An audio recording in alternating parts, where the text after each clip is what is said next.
Not right. Hello. Hi. Hello, everybody.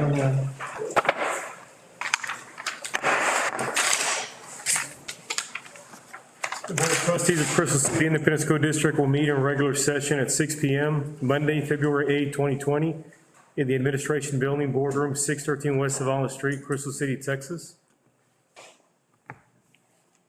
Number one, call meeting to order. What time is? 6:01.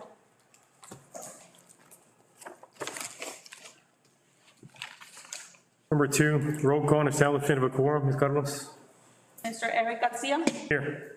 Mr. Ray Espinosa. Here. Mr. Cruz Mata. Here. Mr. Victor Bonilla III. Present. Mrs. Nora Flores Guerrero. Present. Mrs. Melissa Marquez Guerrero.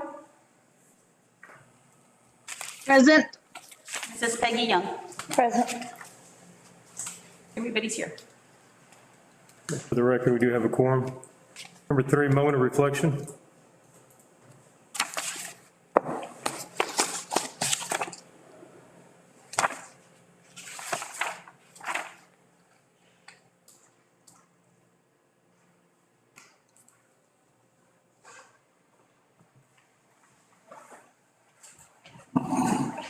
Number four, audience of patrons.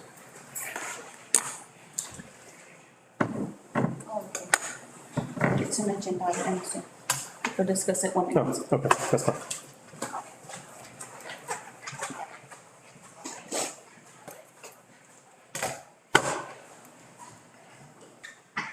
Number five, public hearing, presentation of the 2019-2020 Texas Academic Performance Report. Churchill? Sir, I have Ms. Martinez to present the TAPR report. I will remind the board that due to the pandemic, this is basically what you've heard the previous year. It's all carried over.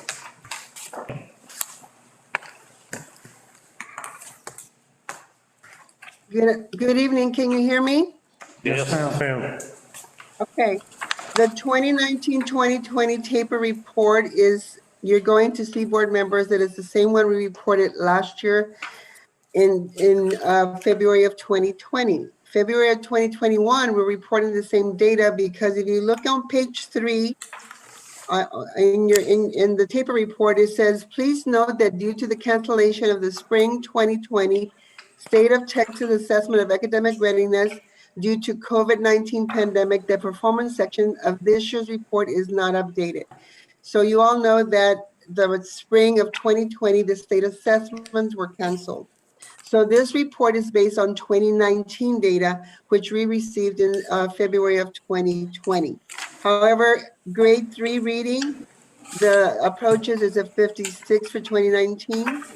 At meets, it's a 30. At masters, is a 13. Then going across horizontally, you'll have the special population, special ed at 28. Continuously enrolled 55%, non-continuously enrolled 69, economically disadvantaged 53.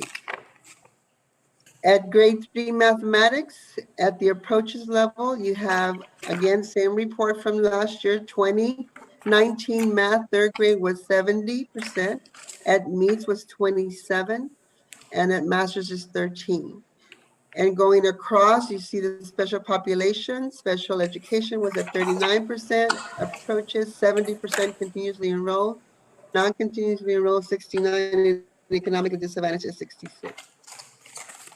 Grade 4 reading at approaches was 46%, meets is 17%, and masters is 4%. Going across, the special ed at 30, continuously enrolled at 47, non-continuously enrolled 44, economically disadvantaged 46, and the English learners at 57. Grade 4 mathematics at approaches was at 50, meets was at 22, and masters was 11. Going across with the special population, special education was 15, continuously enrolled was 47, non-continuously enrolled 69, economically disadvantaged 49, and the English learners 71.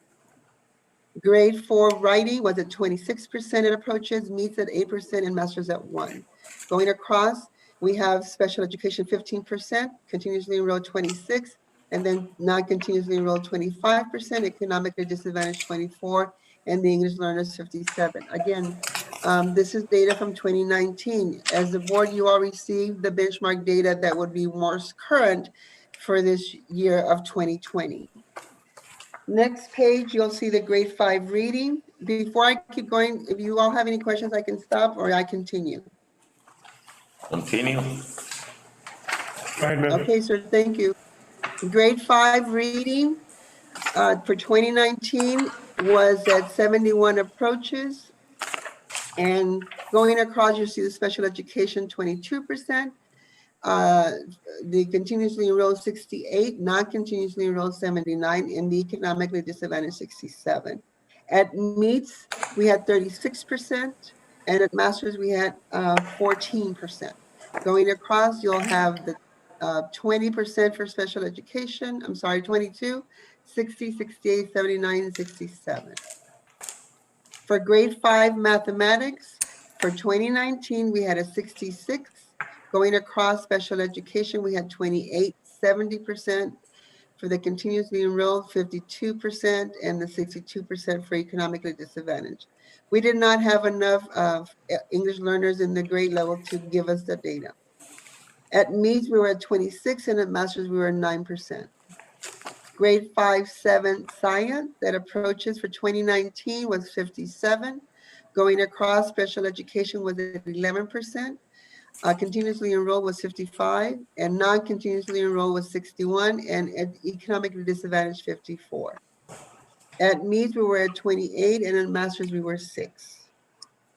Grade 5 reading at approaches in 2019, we were at 54.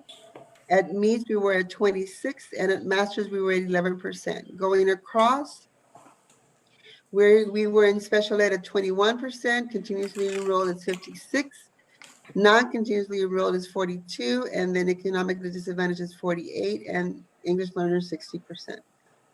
Grade 6 mathematics, at approaches, we were at a 78.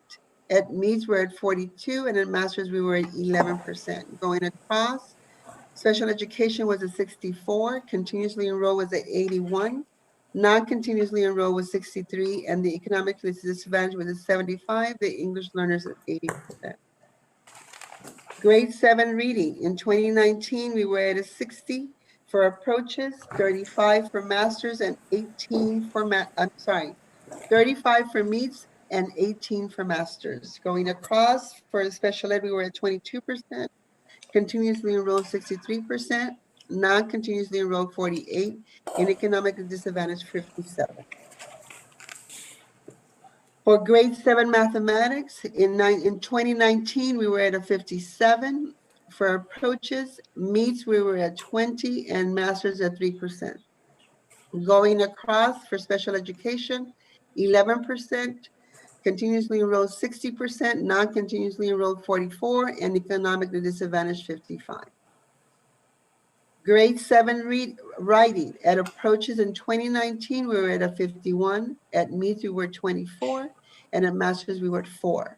When you go across the special education, we were at 17%, continuously enrolled 50%, non-continuously enrolled 52, economically disadvantaged 47. Grade 8 reading, at approaches, we were at 80%. At meets, we were at 45%, and at masters, we were at 17. Going across, special education was at 44%, continuously enrolled 80, non-continuously enrolled 74, economically disadvantaged 77, and English learners 33%. Grade 8 science. In 2019, at approaches, we were at a 74. At meets, we were at a 35, and at masters, we were 10. Going across for special education, we were at 40%, continuously enrolled 76, non-continuously enrolled 64, economically disadvantaged 72, and English learners 33%. Grade 8 social studies. In 2019, we were at approaches at 67%. At meets, we were at 33%, and at masters, we were at 15%. Going across, special education was at 36%, continuously enrolled 68, non-continuously enrolled 59, economically disadvantaged 63, and English learners 33. For high school, English 1, end of course. For 2019, at approaches, we were at a 49. At needs, we were at a 28. And at masters, we were at a 5%.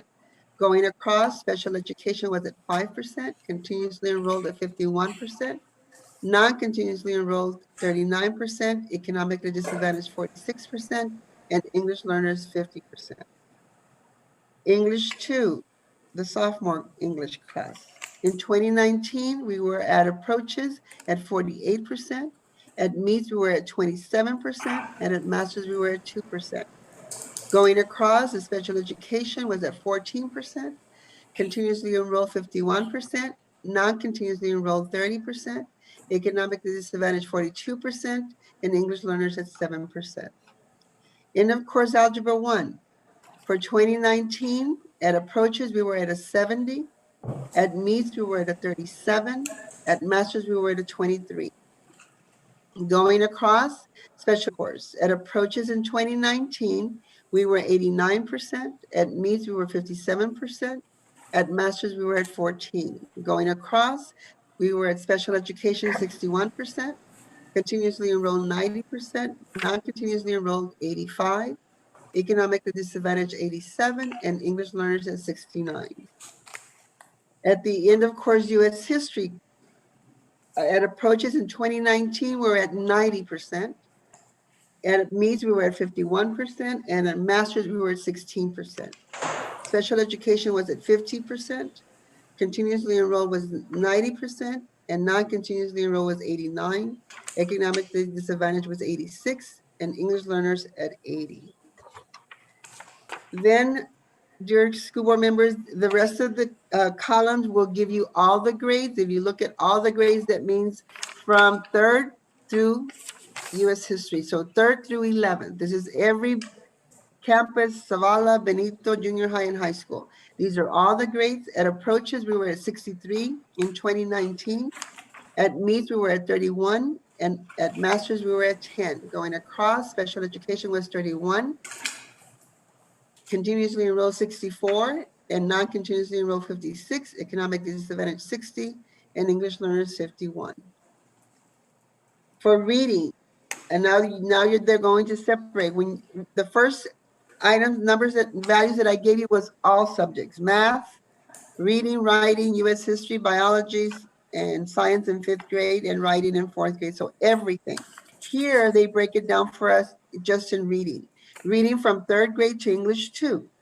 At approaches, we were at 57%. At meets, we were at 30. And at masters, we were at 10. Going across, special education was 24. And I forgot to mention this. The special education former means that those students have been exited. That was at 67. And then continuously enrolled 58, non-continuously enrolled 52. Economically disadvantaged 54. English learners at 39. All grades mathematics. That means 3rd through algebra 1 at high school, all the grade levels. Math approaches was 68%, meets was at a 30%, and masters was at a 10. Across for special ed was 37, continuously enrolled 71, non-continuously enrolled 57, economically disadvantaged 66, and the English learners 68. For all grades in writing, that means grade 4 and grade 7, and then English 1 and 2 have a section of the assessment that is writing. At approaches, we were at a 38%. At meets, we were at a 16%, and at masters, we were at a 2%. Going across in 2019, special education was 16%. Continuously enrolled was 38%. Non-continuously enrolled was 41. Economically disadvantaged is 36, and English learners 50. The science for all grade level, that means 5th grade science, 8th grade science, and biology at high school. At approaches, we were at 73% in 2019. Meets was 40%, and our masters was at 10%. Going across, special education was at 38%. Continuously enrolled 75%, non-continuously enrolled 67, economically disadvantaged 71, and English learners 52. All grade level social studies. In social studies, my dear board members, we only test in 8th grade and then 11th grade. So that was in 2019, we were at 78%. Approaches and needs were 41, and masters we were 15%. Going across, special education, we were 16%, continuously enrolled 42%, and non-continuously enrolled 32, economically disadvantaged 36, English learners 18%. Again, we are looking at data that's 2 years old. Page 9 of the table report was in grade 4, we had 51% in reading. And if you go across, you had 45 in special education, continuously enrolled 53, non-continuously enrolled 37, economically disadvantaged 51, and then 64 for the English learners. In mathematics for grade 4, we had 72. And then we had 62 special ed, 71 continuously enrolled, 70 non-continuously enrolled, economically disadvantaged 70. And that asterisk means that we didn't have enough students to give us the data. Grade 5 reading, again, this is domain 2, school progress. This is an 82 in 2019, a 65 for special, 65 for special education, 80 for continuously enrolled, 90 for non-continuously enrolled, and an 81 for the economically disadvantaged. For mathematics, we had in 2019, 56, 65 special education, 55 continuously enrolled, 64 non-continuously enrolled. Mom, they can hear the water. Stop. No. Sorry, I'm sorry. I had my mother interrupting. Okay, back to grade 5. 2019 district was the 56. Special education 65, continuously enrolled 55, non-continuously enrolled 64, economically disadvantaged 57. Grade 6 ELAR reading 39 in 2019, 42 special education, continuously enrolled 40, non-continuously enrolled 30, and economically disadvantaged 38, English learners at 50. Grade 6 math. In 2019, we were 73. And then special education 69, continuously enrolled 72, non-continuously enrolled 77, economically disadvantaged 71, and English learners 80. Grade 7 reading, 71, special education was 67, continuously enrolled 69, non-continuously enrolled 82, economically disadvantaged 71. Grade 7 mathematics, we were at a 45, 28 special education, 44 continuously enrolled, 52 non-continuously enrolled, 45 economically disadvantaged. Grade 8 reading, 2019, we were at a 77, special education 56, continuously enrolled 75, non-continuously enrolled 72, economically disadvantaged 74, and English learners 42. Grade 8 math. In 2019, we're at a 91. Special education was at an 88. Continuously enrolled was a 90. Non-continuously enrolled a 97. Economically disadvantaged 90. English learners 80. And of course, English 2. English 2 in 2019 was at 66. Special education was at a 58. Continuously enrolled 67. Non-continuously enrolled 56. Economically disadvantaged 63. And English learners 73. Excuse me. And of course, Algebra 1, this is at 9th grade at the high school, is 56 in 2019, 11 special education, continuously enrolled 60, non-continuously enrolled 23, and economically disadvantaged at 50. And then the next thing is all grades, both subjects. This is math and reading. For reading, all grades, we were at a 64. In math, we were at a 65. If you go across, you'll see that reading for special ed was 56, 77, 64 for the continuously enrolled, 63 non-continuously enrolled, economically disadvantaged 63, and English learners 64.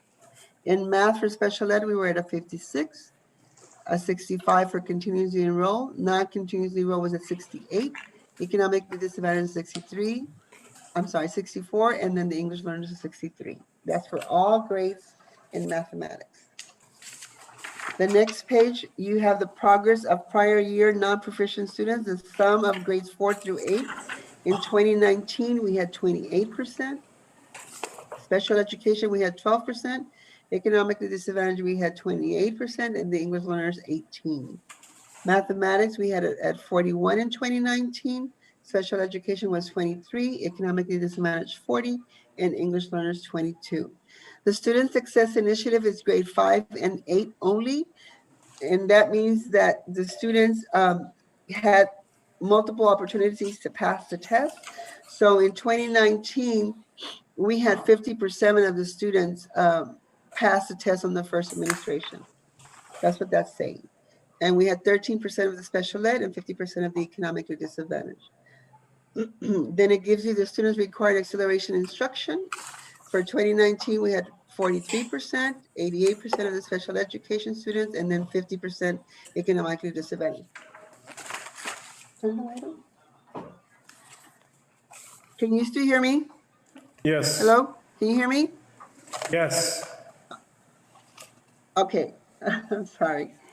And then we had the STAR non-proficient students promoted by grade placement committee for 5th and 8th. The campuses have a grade placement committee and they decide based on teachers' data.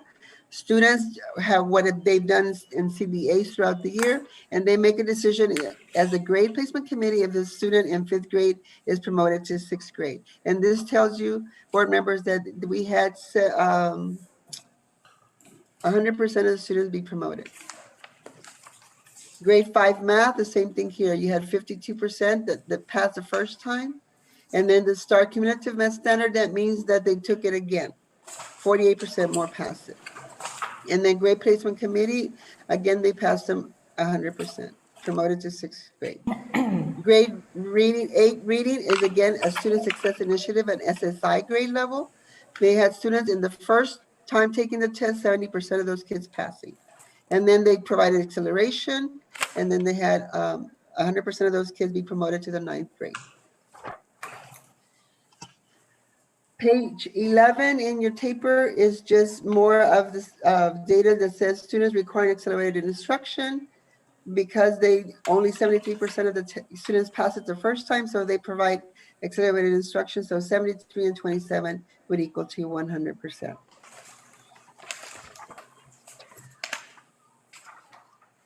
Going on to page 12.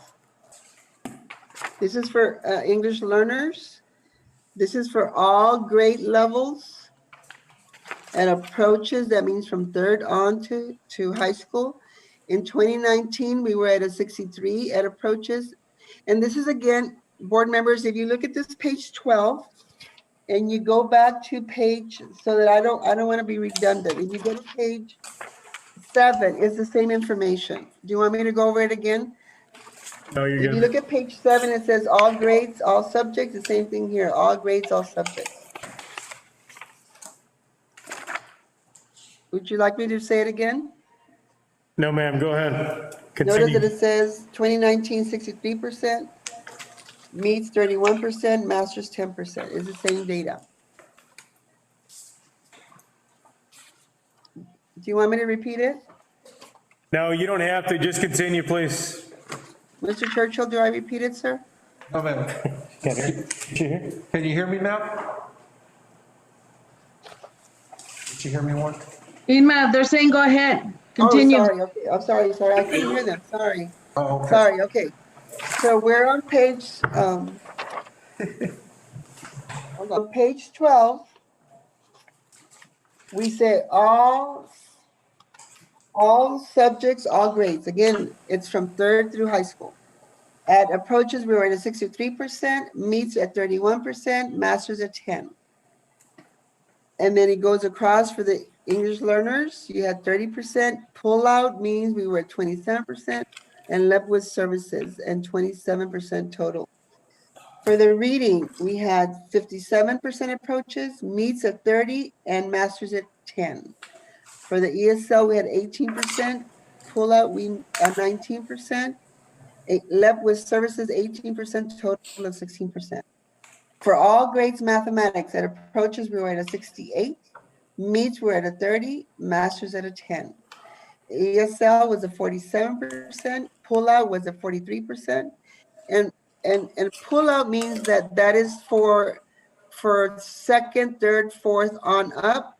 well, this is just third and on up, because in third through fourth, we have a pullout system where the teacher in reading is providing the ESL services. That's what it means by pullout. The students are being taught by only a certified ESL reading teacher. That's what that means.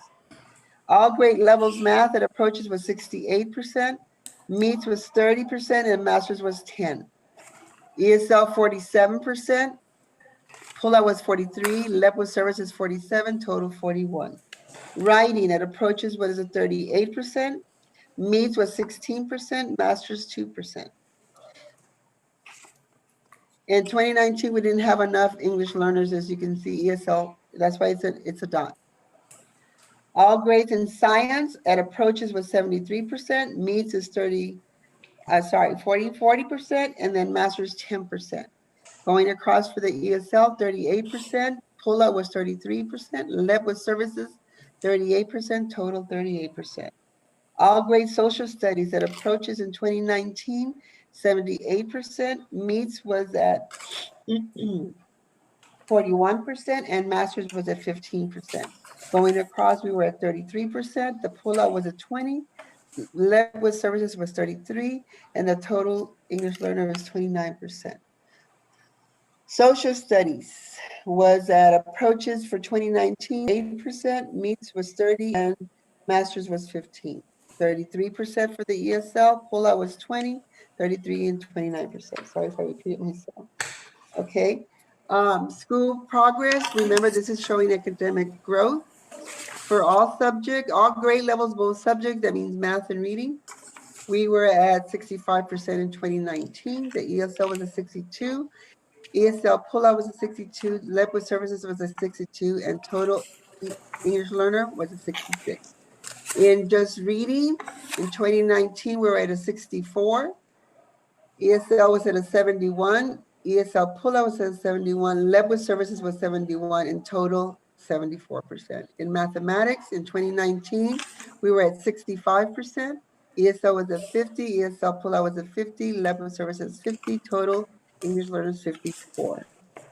Page 13. This gives you a progress of prior year STAR non-proficient. Again, this is 2019 data. Reading was at 28%, and then math was at 41%. ESL was at 20, ESL pullout at 20, LEP with services 20, and then total English learners 18%. In math, it was 25, ESL pullout 25, LEP with services 25%, and then total English learners was at 22%. Page 14. Again, it goes with STAR participation. How many students did we get to come take the test? And if you see, board members, we had 100% of the students come take the test in 2019. Okay, remember, this is 2019.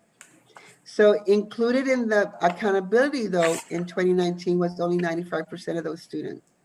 And mobile means that those kids that came and went, that was 4%.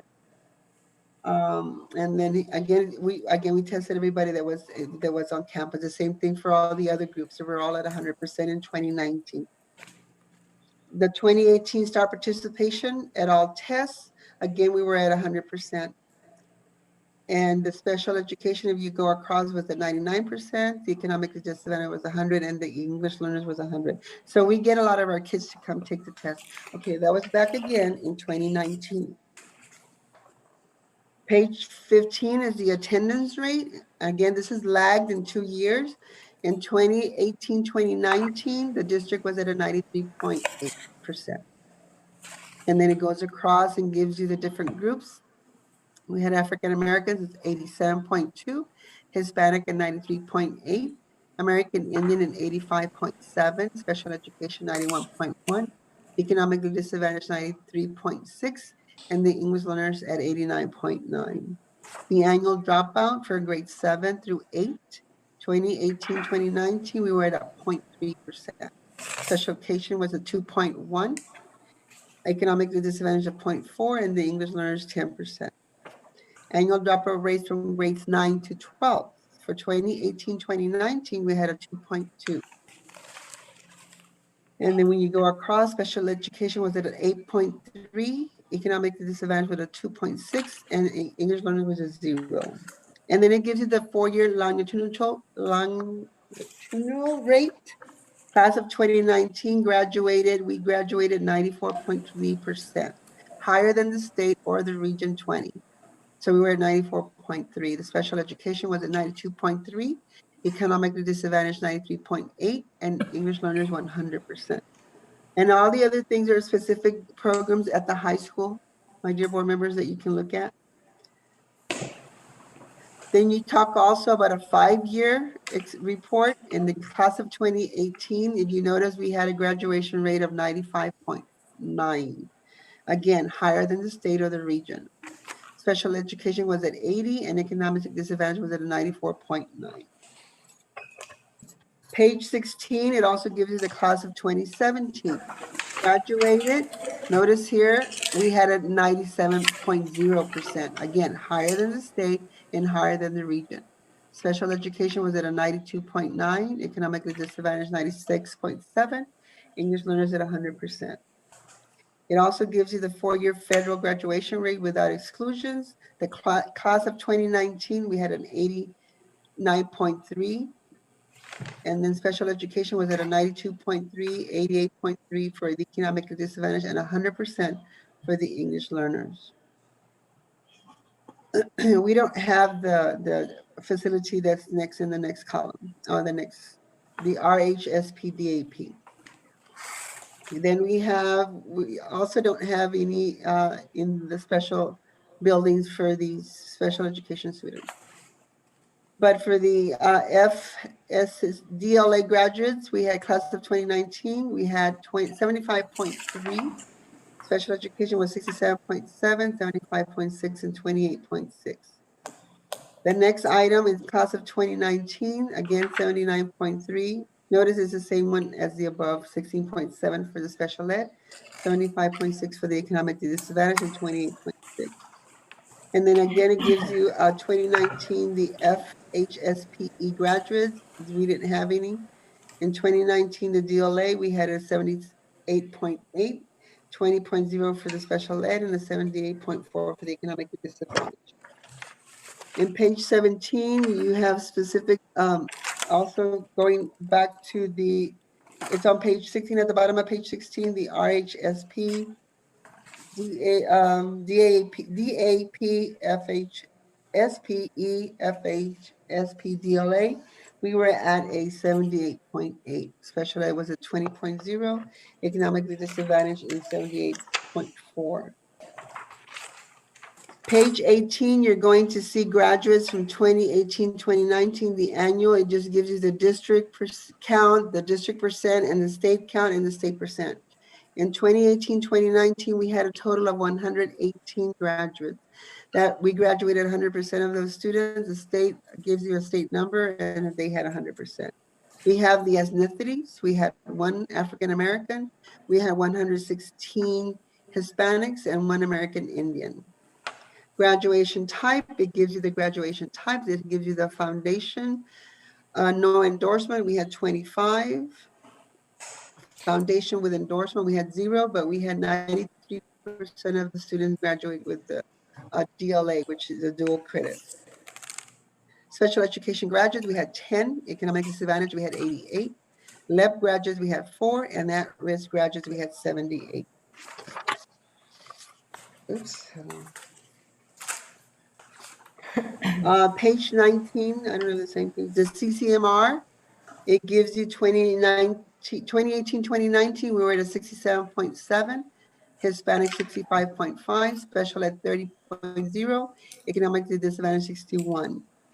For college ready annual graduates in 2018-19, we were at a 36.4. And we had 0 special education in this program. We had 28.4 economically disadvantaged. And then it gives you specific for TSI, the English language arts for 2018-2019, 27.1%. 0 the special ed students took this test, and then we had 23.9% in economically disadvantaged. In mathematics, we had 9.3% of the students take the math test. 0 special ed and 4.5 of the economically disadvantaged. Both subjects, both reading and or English language arts and math, we had 7.6% and then 3.4% for the economically disadvantaged. Dual credit courses, any subject, 2018-2019, we were at a 35.6. We had 27.3 economically disadvantaged students. The APIB met criteria in any subject, annual grades, any subject, we were in 2018-2019, we were at a 0.8. Associate's degree, we didn't have any of our students in 2018-19 get an associate's degree as they graduated. On-ramps, we also have 0% of the students in that program. Career military ready graduates, we had 55.9% of the students enrolled for military. Excuse me, approved industry-based certification, we had 29.7. 10% was special education. Economic disadvantage was 27.3. Page 20, you have the CTE, coherent sequence course aligned. We were at, in 2018-2019, 76.3. We were at 40% for the special ed, and the economically disadvantaged 73.9. The U.S. Armed Forces enlistment in 2018-2019, we were at a 2.5%. Economic disadvantage with a 3.4%. Graduates under advanced degree and identify as the current special education students, 2018-2019, we were at a 1.7. So that was 20% of the special ed population and 1.1 economically disadvantaged. Graduates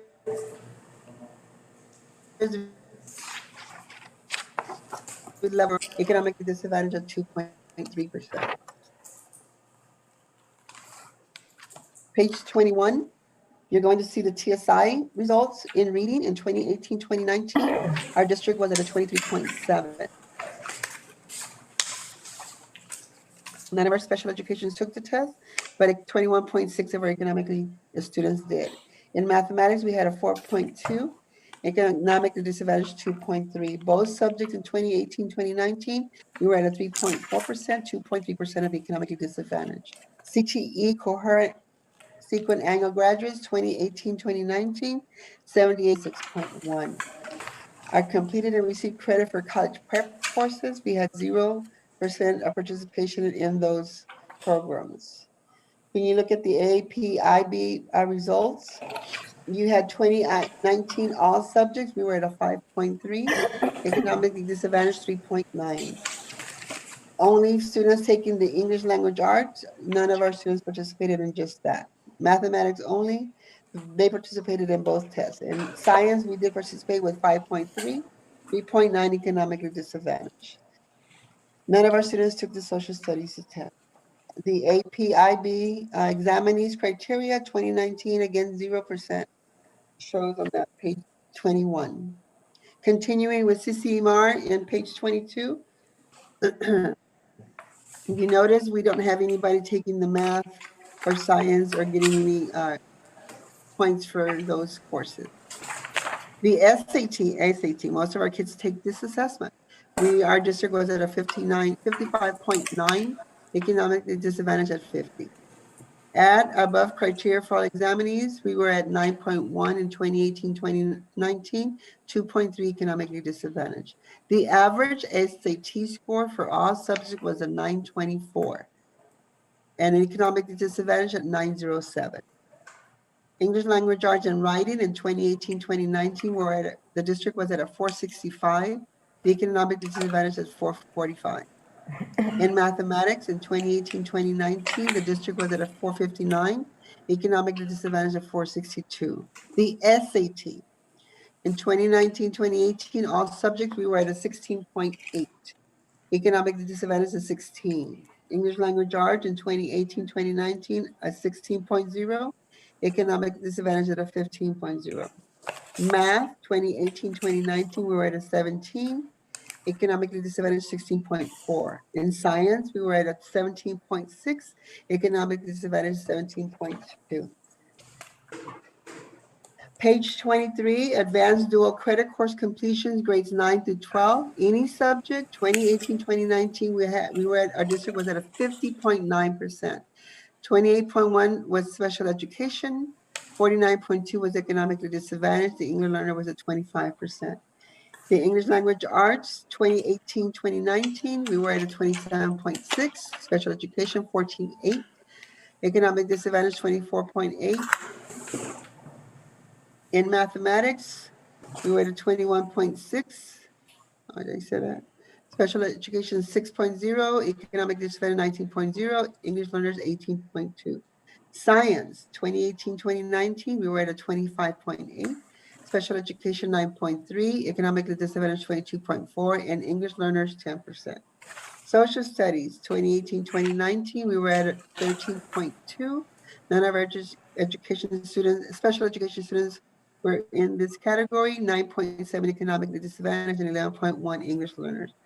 Graduates enrolled in a higher institution, that means college, in 2017, notice that this lags even more years. In 2017, 2018, we were at a 51.6. Special education, 11.8.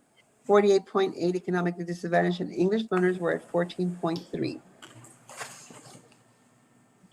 Graduates completing 1 year in a development educational course in 2017, 2018, we were at a 25.4 and economically disadvantaged at 21.6%. Page 24, it gives you all the breakdown of every grade level. We have 4 students in early childhood. The percent of the students, we had a total of 1,898 students in our district. So this gives you the percentage. So we had 4 in early childhood, that's 2%. Early childhood education, we had 4, sorry. Pre-kinder, we had 115, that's a 66.1%. Kinder, we had 133, a 7.0%. Grade 1, we had 148, 7.8%. Grade 2, 129, 6.8%. Grade 3, 110 students, 5.8%. Grade 4, 141%, 7.4%. Grade 5, we also had 141 students, 7.4%. Grade 6, we had 150, 7.9%. Grade 7 in our district, we had 151, 8%. Grade 8, we had 136, 7.2%. In grade 9, we had 169, 8.9%. In grade 10, we had 130, 6.8%. In grade 11, we had 118, 6.2%. And in grade 12, we had 123, 6.5%. Then it gives you the distribution of ethnicity. African Americans, we had 9.5%. Hispanics, 1,869, that's 98.5%. White, we had 14.7%. American Indian, we had 2, that's 0.1%. Asian, we had 3, that is 0.2%. And we had 2 or more races, 1, that's 1%. We had 924 females and 974 males. That was 51% versus the 48.7 for females. Economically disadvantaged, our district is at 85.4%. Non-economically disadvantaged was only 278, 14.6. Section 504, we had 206 students, that's 10.9%. English learners, we only had 43, that's a 2.3%. Students with disciplinary placements in 2018-2019, we had 53, 2.6%. Students with dyslexia, we had 114 students, that's 6%. Foster care, we had 2.1%. Homeless, we have 104 students, and that was 5.5%. We had 0 immigrants. We had 79 migrants, that's a 4.2%. Title I is 1,896, that's most of our kids, 99.9%. Military connected, we only had 2, that's 1%. At risk, we had 1,052, that is 55.4%.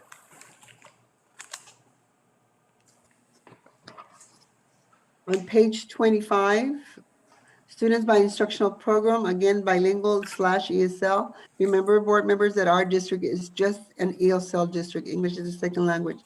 35 students are in our program, that's 1.8%. Career and technical education, we had 494, that's 26.0%. The CTE education, 9 to 12 grades only, 351, 65.0%. And the gifted and talented, we have 123, that is a 6.5%. Special education, we have 238%, that is 12.5% in our district. Students with disability by type, by primarily disability, total student disability, again, we have 238. We had intellectual disabilities, 112, that is 7.1% of the students in special education. Students with physical disabilities, we had 51, 21.4. Students with autism, we have 23, 9.7%. Students with behavior disabilities, we had 45, 18.9. Students with non-categorical early childhood, we had 7, 2.9%. We had a total of 177 students that were mobile students. That's a 10.1%. And then we have information by retention rates by grade level. Kindergarten, we had a 6.6%. Grade 1, we had a 6.5. Grade 2, 3.9. We had 0 in third and fourth. We had a 0.8 in fifth, a 0.7 in sixth, a 0.8 in seventh, a 0.7 in eighth, and a 4.2 in ninth grade. And then it gives you across the special education rates for grade 1. Oh, slow. A 23.1. I'm sorry, that's kindergarten. Grade 1, 11.8, 9.1 in second grade, 5.0 in third grade. We don't have any special education students at that time in third or fourth. Fifth was 12.5 and then 21.4 in grade 9. Page 26 gives you the average class size. This is giving you a comparison to our district compared to the state. In our district, we have about 18.6 students per class. The state had 19. In grade 1, we had 18. The state had 18.9. In grade 2, we had 20.8. The state had 18.8. In grade 3, we had 18. The state had 19. Grade 4, 17.3.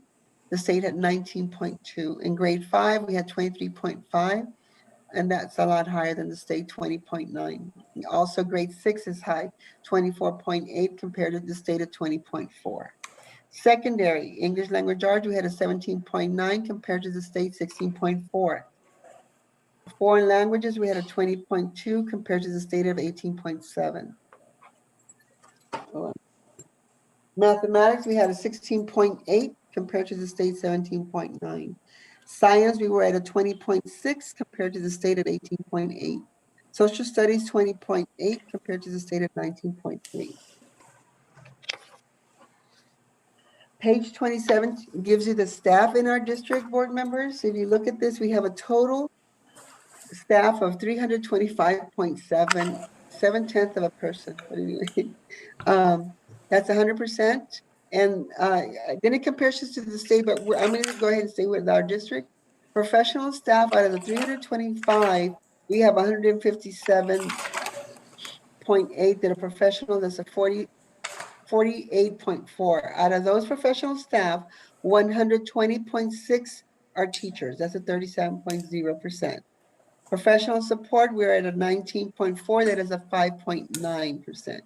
Campus administration, that means your principals, we were at a 10.3. That's a 3.2%. Central administration, 7.6. That's a 2.3%. Educational aides, we had 49.9. That's a 15.3%. Auxiliary staff, 118. That means a 36.2%. Librarians and counselors, we have 1 librarian. Counselors, we have 5. Total minority staff, we had 316.7. And then it gives you the teachers by ethnicity. Our teachers are 114.6, 95.0 Hispanic. We had 5 whites, 4.1%. 2 or more races, we had 1, and that's a 0.8%. Males, we had 38.2. Males as teachers, that's a 31.7%. Females, there's 82.4. That's a 68.3 females teaching staff. Teachers by highest degree held, no degree, we only had 2. Bachelor's, we had 105.9. That's an 87.8. Master's, we have 11.7, 9.7. And doctorate, we have 1, a 0.8. Teaching by years of experience, beginning teachers, we had 16.6. That's a 13.7%. 1 through 5 years, we had 34. That's a 28.2%. 6 to 10, we had 17. That's a 14.1%. 11 to 20, we have 32.7 in our district. That's a 27.1%. Over 20 years, we have 20.3, 16.9%. Number of students per teacher, when you look at all the teachers and all the students we have, the average would have been of 15.7. Page 28, experience of campus leadership. Average years experience of principals, we were at our district was at a 3.4. Average years of principals with the district is the same, 3.4. Average experience of assistant principals, 5. And then with the district, also 5. Average years of experience of teachers, 10.7. Years of experience for the teacher that are in our district, 8.8. The average teaching salary by years of experience, beginning teachers, 34,566. 1 through 5 years, 40,770. 6 to 10 years, 42,579. 11 to 20 years, 50,731. Over 20 years is 55,447. Average actual salaries, regular duties only, teachers was at 45,349. Professional support was at 55,734. Campus administration, school leadership, 71,169. Central office administration, 88,447. Instructional staff percent, 58.8%. Turnover rate for teachers is a 19.0. That is higher than the state, which is a 16.8. Staff exclusions, we had 0. Page 29, it gives you the program, teachers by program. We have 1.1 bilingual / ESL certified. That's a 0.9%. CTE 7.0, 5.8%. Compensatory education 1.1, a 0.9%. The GT education 1.3, 1.1%. Regular education 99.1, that's an 82.2%. Special education, we have 9.4, that's a 7.8%. Other could be your PE teachers, is the 1.6, 1.3%. And that, my dear board members, is the 2019-2020 taper report. Again, it's the same data we reported in February of 2020. Thank you, ma'am. Comment, questions? If I may, sir? Sir?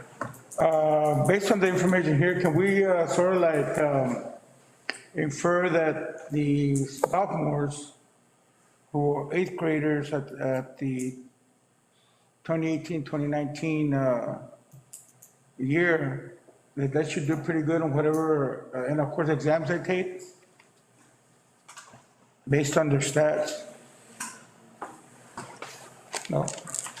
Ms. Martinez, you there? Thinking out loud? Yeah, well, theoretically, yes, Mr. Bonilla, what you're talking about, because this data is so lagging now, your groups, like your third graders are now sitting in fifth grade, because there was no accountability system last year, and theoretically, there will be no accountability system this year. So all this data is old. The thing I just remind the board is there is an advantage to this, in that when we come out of this, this is going to be the benchmark, I guess you want to call it, that you would hit from, because this is the height it will be. Baseline. The baseline. Now, what we've been told in our superintendent's meetings with the commissioner is they are going to look at, for next school year, probably lowering that bar, because they cannot have the whole state failing. Selection time. Yes, sir. And then that's the other thing. You said it, I thought it.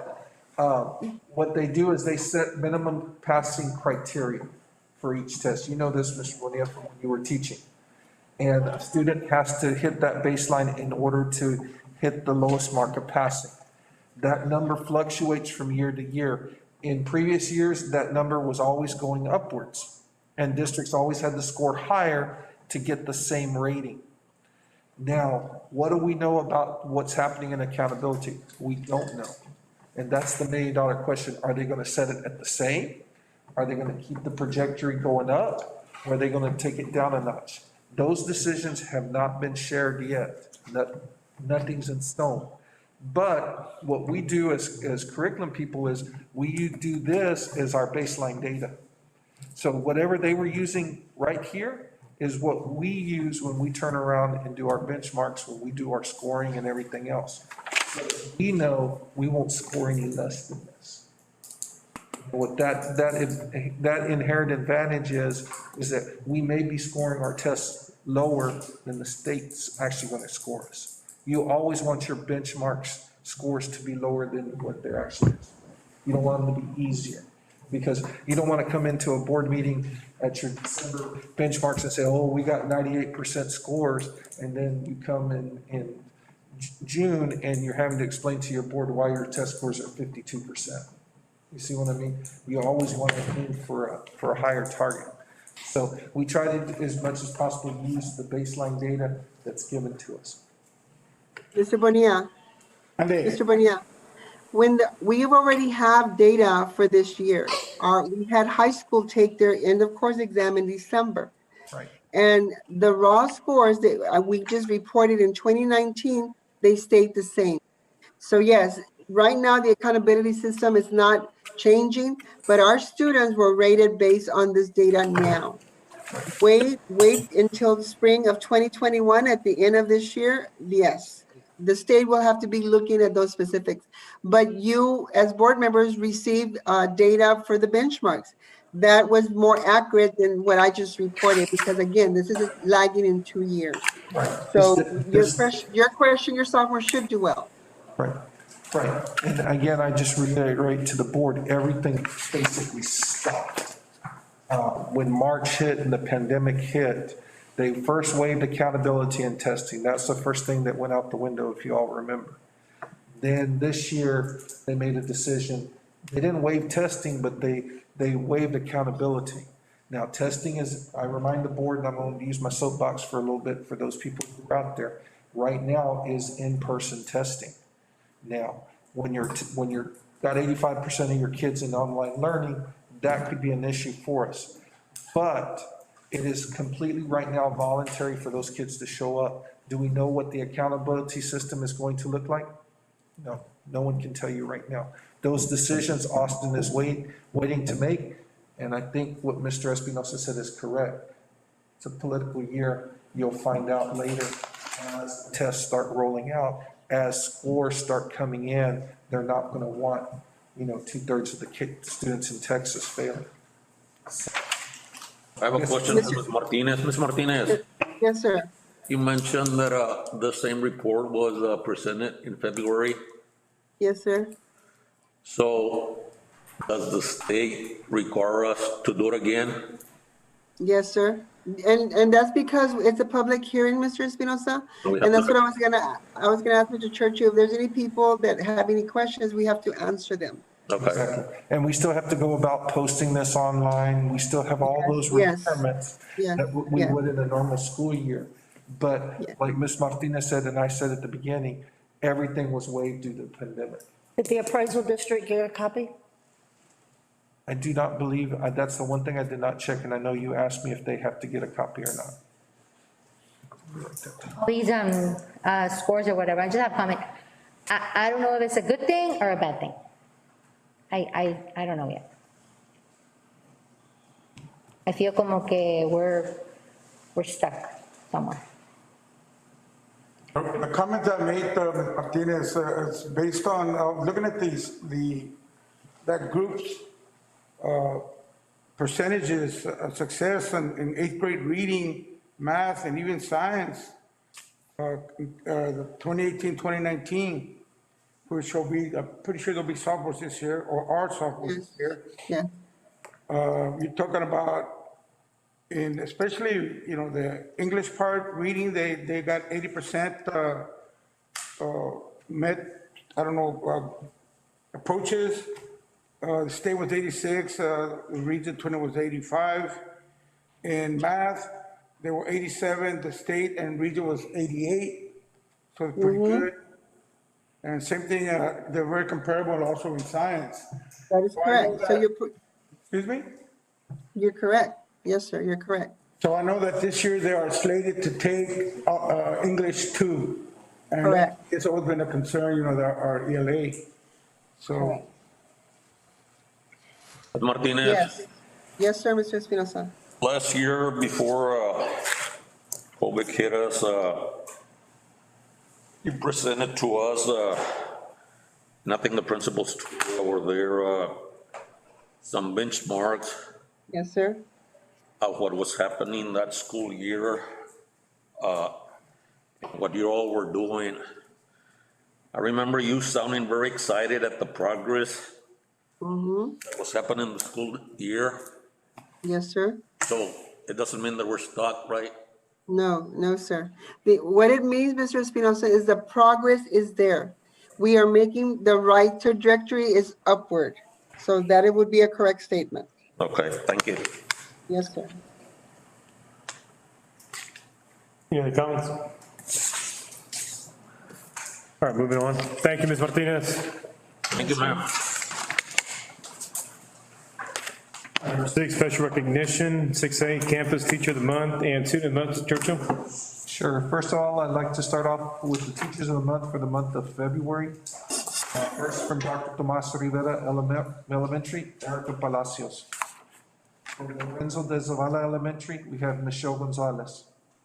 For Benito Juarez Middle School, we have Ana Valderas. For Sterling H. Fly Junior High, we have Raul Perez. And for CrystalCity High School, Raquel Royce.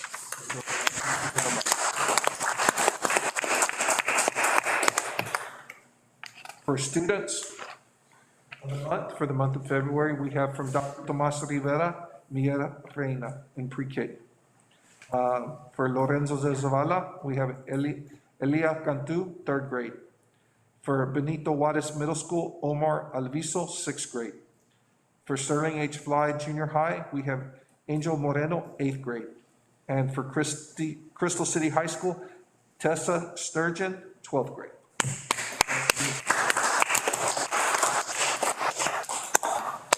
Thank you, sir. Number 7, consent action items. A, consider to approve the minutes for the January 5th, 2021 regular board meeting. And of course, B, consider to approve the monthly bills for January 2021. For the, everything remain under consent, Yes, sir. everything. I would like to make a motion that we approve all items under consent. I got a motion by Mr. Espinosa to approve A and B. I'll second. Second by Ms. All in favor, please raise your hand. Me, Motion passes 7-0. All right, number 8, action items. A, consider to approve the district's annual financial report for the 2019-2020 school year ending August 31st, 2019. Mr. Churchill? In your package, you have the audit.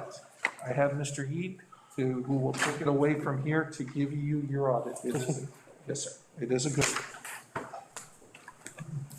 You should have a copy of your audit in your packet. If you'll turn to page 3, this is your certificate of the board where the board will either need to approve or disapprove this audit tonight. On page 5 is our opinion. You received an unmodified opinion again this year. This is the best opinion you can receive. That in our opinion, the financial statements are presented fairly and conformity with general accepted accounting principles as of the end of your year, August 31st, 2020. Again, this is the best opinion you can receive. On page 8 starts the management discussion and analysis. This is the same information that's presented in the body of the financial statements, but as you go through here, you'll see this is in graphical and narrative format. We have condensed comparisons to prior years, pie charts of revenues and expenses. Sometimes if you're like me, pictures mean more to you than numbers do. It's a good different way of looking at it. Again, the same information that's in the body of the financial statements. The basic financial statements start on page 16. This is the statement of net position. This is on the flow accrual method of accounting. This is a little different than what you're normally used to seeing on a monthly basis because we have to add in our capital assets, net of depreciation, We have liabilities in there that you're normally not seeing, your pension liability, your other post-employment benefit liabilities. We also have your bond payables in there. Top part of our page is assets, the middle is deferred liabilities and deferred outflows and liabilities. The bottom is your deferred inflows and net position. Assets at the end of the year, we had 70 million in net assets. Largest of those was net of depreciation, 53 million. Cash at the end of the year was 14 million to 9 million. The deferred inflows, deferred charge on refunding, your deferred outflows on the pensions and other post-employment benefits. Total deferred outflows were 3,066,000. Our liabilities to the end of the year were 61 million. Largest of those was our bond payables. We had 42 million in bonds payable. Of those, we had 1 million, almost $2 million that are due in 1 year. Then deferred inflows related to pension and other post-employment benefits were 7,808,000. We subtract those deferred inflows and liabilities from our outflows and assets, and we have a net position at the end of the year of 5,702,000. One thing I want to point out is you see that big negative number of $5 million. Those of you who've been around a while know that about 3 or 4 years ago, we got hit with having to put the pension liability, and then we had to start putting the other post-employment benefits liability on there. You, like other school districts in the state, that made you have a negative net position. One thing that the bonding companies know this, that's not something that's going to hurt you, but it's something that every governmental entity is dealing with this now because of the post-employment benefits. The thing that's really eye-opening to me is if you look at what your liability is for your health insurance for your retired people is $6 million, where just the retirement we're going to have to pay for them is 1.7 million. Shows what the cost of health insurance is. Again, out of your control, but again, that's just something we have to deal with. Page 17 is the statement of activities. Again, this is on the full accrual method of accounting. In this schedule, you start off with your expenses and then by function, and then we have the revenues that are associated with those functions so we can get what it's actually costing us net for each function item. And then we add back to those things that cannot be allocated, like your property taxes, state revenue, and miscellaneous. So again, this just shows the difference of what it's costing you by function net of expenses. Sir, at the very end, I mean, all those things in parentheses mean what? Excuse me?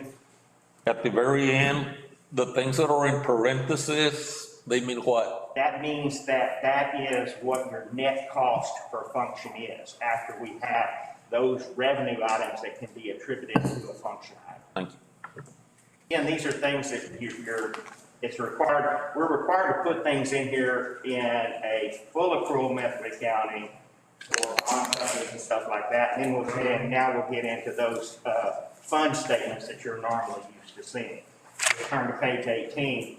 This is the governmental fund. We have the general fund, the special revenue fund, debt service fund, and capital projects fund.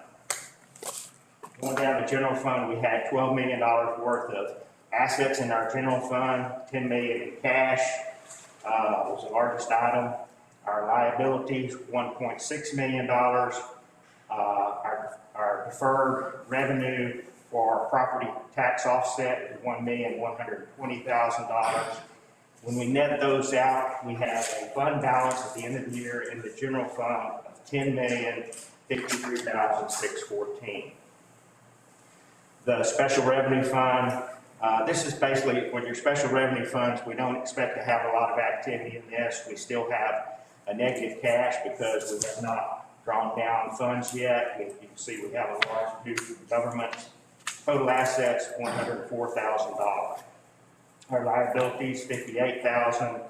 We have a fund balance at the end of the year of $46,000 that's restricted. That can only be spent for federal or state programs.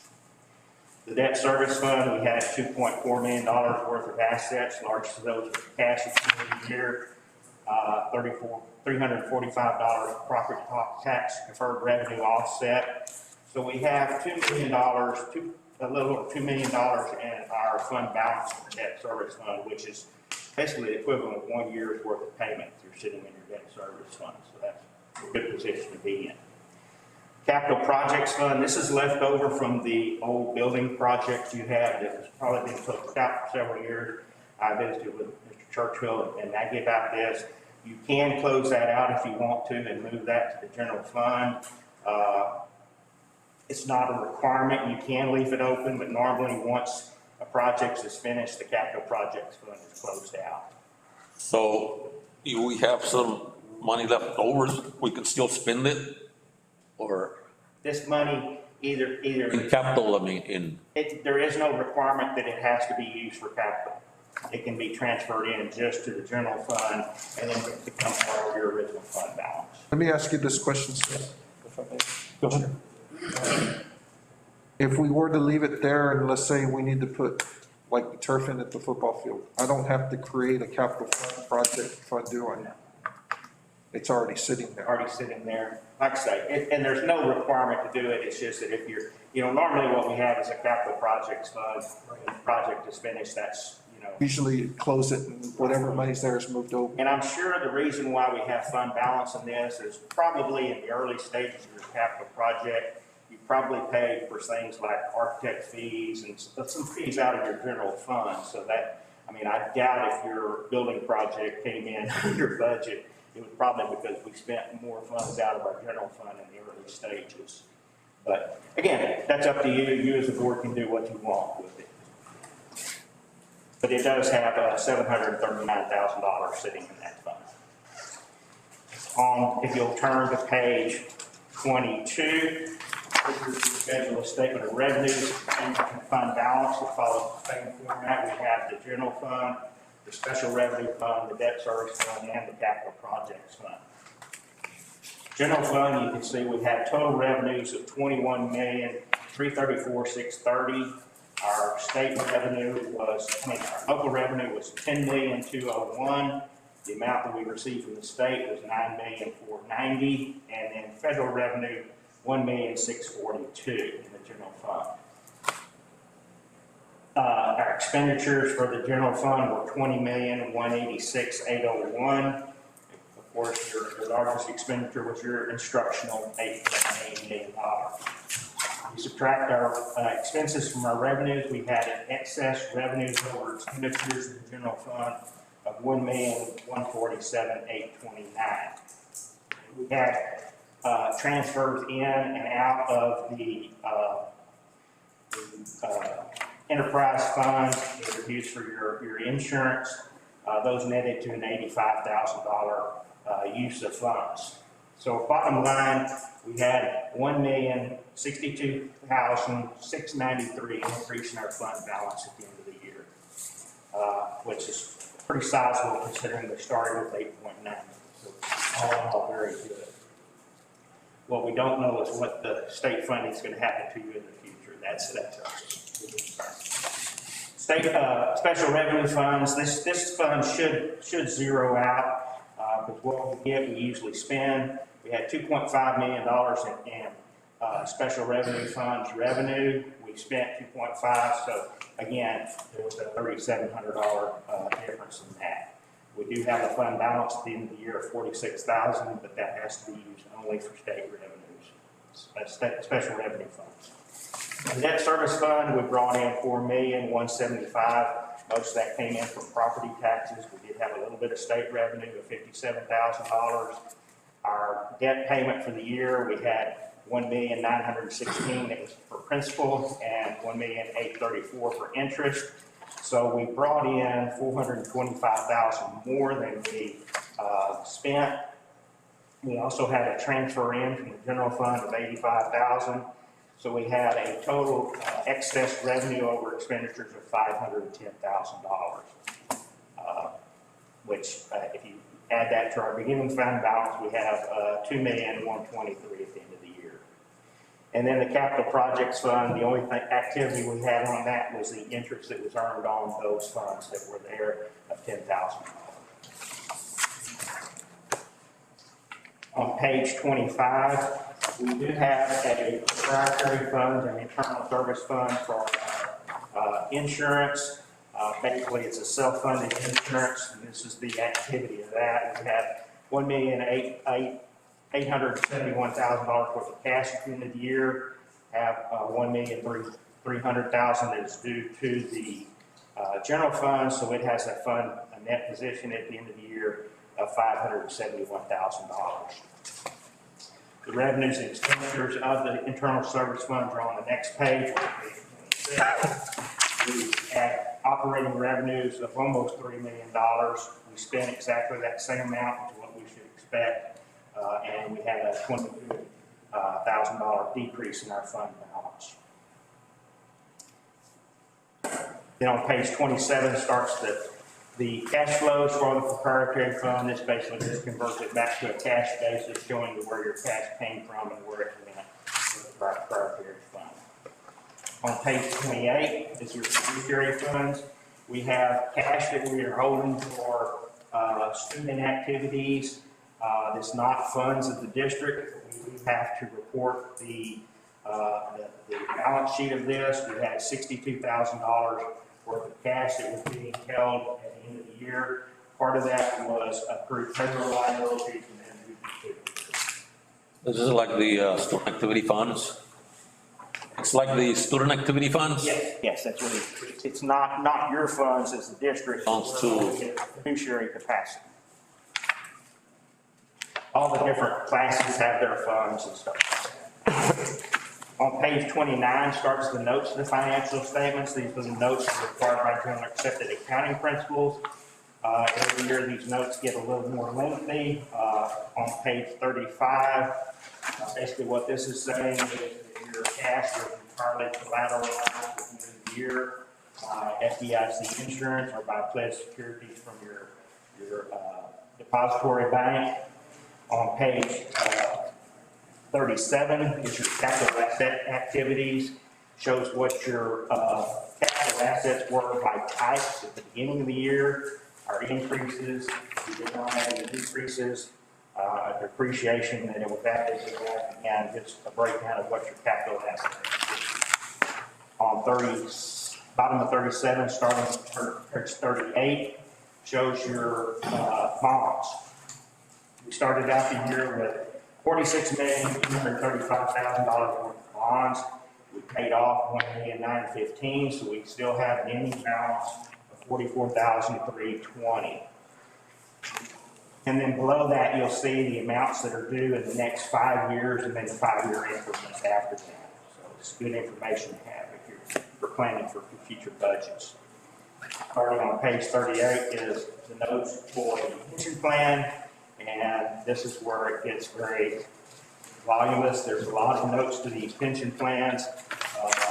Basically, it doesn't have no impact on you. This is just there for mainly bond companies and reading financial statements. You'll turn to page 48.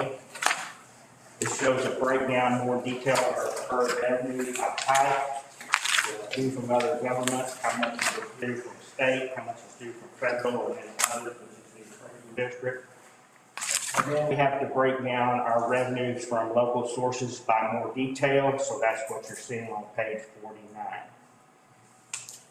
Now, under the note number P, this is where we have an issue. You did have some unfavorable budget variances in your general fund at the end of the year. They were small amounts, but still we have to report them. By law, you're not supposed to spend funds unless those funds are budgeted for. So you will probably get a letter from TEA saying that don't do this again, which we have numerous districts that do this. We'll get to that in a minute when we look at those funds, but you had excess funds in total. It's just that those amounts weren't moved by line item. So what we suggest is in the future, at the end of your August meeting, that we do a good job of planning out where our expenditures are up, lying in relation to our budget, and do some amendments at the end of the year. Even if you're having to, move something from, like, for example, if you had, $1 million in one line item and you're not going to spend that, you can move those down to other line items so we don't have to risk doing this. You'll turn to page 52. This is the same information you looked at on the general fund, but this time comparing it to your budget. The left-hand side is our original budget, our final amended budget. Then on the right hand on page 53 is our actual and then the variance. So you can see we brought in $21,334,630 in revenue. We anticipated we were going to bring in $20,521,000. So we have an unfavorable budget variance on our revenue of $187,000. Most of that, well, almost all of that was related to your state programs. You didn't get as much money as you expected from the state.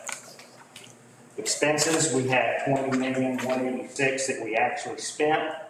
We anticipated that we were going to spend $20,601,000. So we have a favorable budget variance in total of $1,414,000.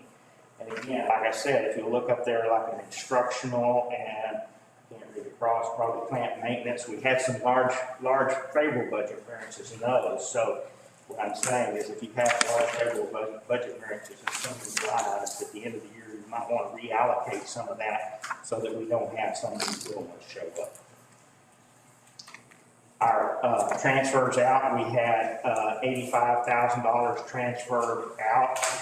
We were anticipating having a total of $464,000 transfer in, so that's a pretty large unfavorable budget variance there of $549,000.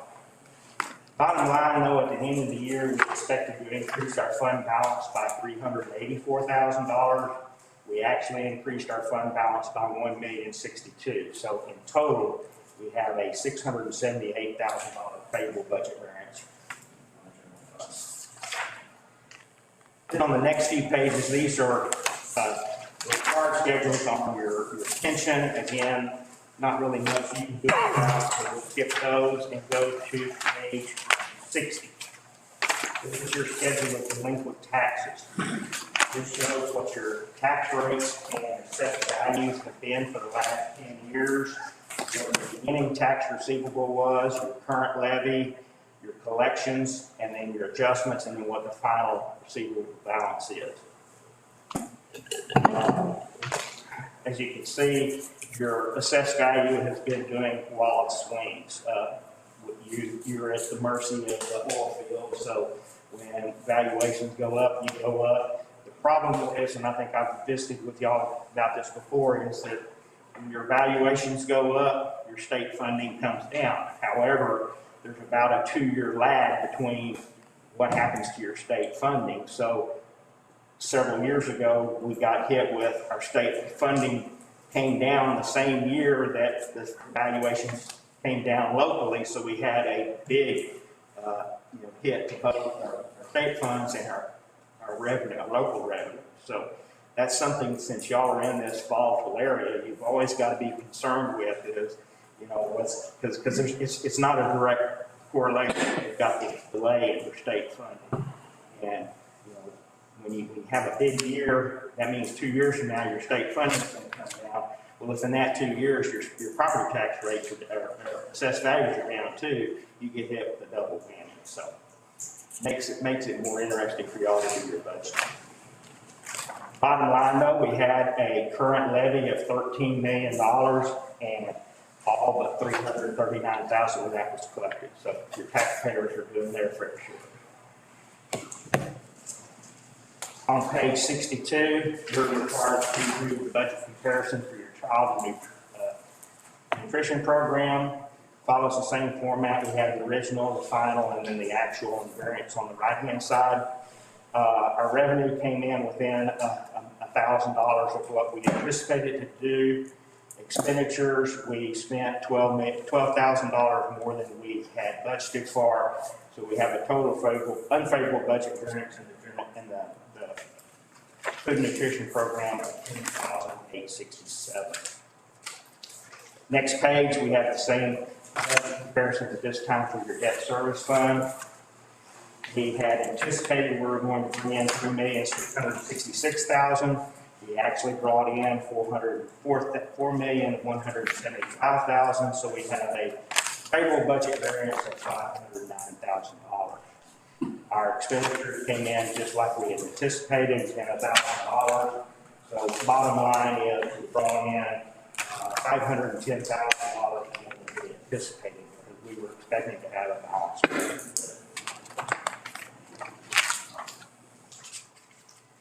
Turn to page 67. This starts the federal compliance portion of the audit. Because you received more than $750,000 worth of federal funds, we're required to do what's called a single audit. First opinion here is on your internal controls over compliance with the entire federal program. And in this case, there were no instances of deficiencies in your internal control and no compliance issues. And on page 69, because you receive over $750,000, you're required to audit several of those funds as major programs, which then we go in and do a more extensive testing of compliance with that particular program's requirements. This year, because of you received more than $750,000 in funds from the ESSER grant. This was the first year for that, so we were required to audit that one. We also did your food and nutrition program as the other major program. And in those, again, there were no compliance issues, no issues with your internal controls. And that's what page 71 is saying, that there were no findings of cost. On page 75, this is a breakdown of your federal awards, which shows you what you received for each particular federal fund program. And like I said, your big ones are always going to be your Title I, your food service, and again, because this is the first year of the ESSER funds and you received over $750,000. On page 76, showing your total federal revenue of $4,032,000. Going through it pretty fast. Part of our procedures is we go through and do, we confirm all of your revenues, we do a sample of expenditures, testing those expenditures for proper authorization, making sure they're coded correctly, and in all instances in our sample, everything like it should have. So again, I guess the bottom line is we had a pretty good year. We had about $1 million increase for balance. State funding is something that is a simple thing. You never know what you're going to have. So, and especially in this next year, I think, because I don't know if you've been hit with the COVID decreases yet, but I think that's part of the thing that's coming up is state funding could be cut a little bit because of this ESSER money that you receive. You probably know more about that than I do, but just something you always have to be concerned with when it comes to state funding. Questions? So if I may, sir? Go ahead. Sir, I just want to, it's a clarification. In your opening letter, you mentioned that you have to look at some required supplementary information like the pension fund, I guess, TRS, but you state that you do not express an opinion on whatever it is that you do with documents. What if, what do you find a concern or a discrepancy? What it means is that the purpose for this is not to express opinion on the compliance with the teacher retirement system and things like that. We still do samples of the teacher retirement, and if anything comes up, then we will address that. Oh, that. Overall, I mean, it's a good report. Overall, like I say, it's a good, financially, the district is in I didn't do it this year, but I've done it in the past, and you can see that your fund balance has been just steadily increasing, which is a good thing. I mean, you were pretty low when you first started, with your audit, gradually started increasing it. Did have some help from the, the assessed values going up, that's helped you a lot. Unfortunately, like I said, that's a roller coaster ride. You just don't know what you're gonna. Just for the board's information, we did get some information from the tax office, and we went over $1 billion officially in the certified tax roll. And so that could be a good thing, but that can also be a bad thing, because just like he's saying, we'll raise more in local, but the state's gonna pull back funding because of that $1 billion now. Anytime you see that $1 billion, you kind of cringe as a superintendent, because there's always that leap that you're gonna become a Chapter 41 school. Say, how close are you to that, Getting very close. Getting there? We're getting there. To the Chapter 41? Yes, sir. That means we have to send pieces of our Once we tax get to collection. that, we have to send money back, right? Exactly. That means we have to spend some or something. Why send it back if, You had questions? Thank you, sir. Appreciate it. thank you. Agreed. You know where I am if you have any questions. Sir, Kanipa. All right, at this point, do we have any motions on the floor to approve the district's annual financial report for the 1920 school year ending in August? Motion? Motion by Mr. Espinosa, I'll second. and a second by Ms. Nora Guerrero. All in favor, please raise your hand. Motion passes 7-0.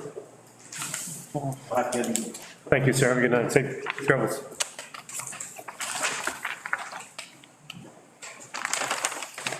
All right, moving on to B, consideration to amend policy CH local purchasing and acquisition on a one-time reading. Mr. Churchill? What the board has before you, basically, it's to change the local policy from allowing the superintendent to spend $50,000 without board consent to $10,000. And basically, if I read this correctly, all consultants will come. You want this? Place it on the agenda then. You did, What, all consultants? We'll come to the board. you did, get some feedback from the attorney, or? Yes, Mr. Cruz wrote. Cruz. Mr. Cruz wrote. Mr. President, if I may, Sure, go ahead, sir. I had a hard time understanding what were the changes that you were proposing for the ones in blue or? Yes, sir. Okay. The ones in blue were the first one, the authority. However, any single budgetary purchase of goods and services that costs $10,000 or more, regardless of whether it's goods or services are contingently purchased, shall require board approval before transaction. That's the main one. And then on page 144 in your booklet, basically it says that, if I may just summarize, all consulting agreements, regardless of cost, whether they're below 50,000 or above 50,000, will come to the. Why do we need to lower it?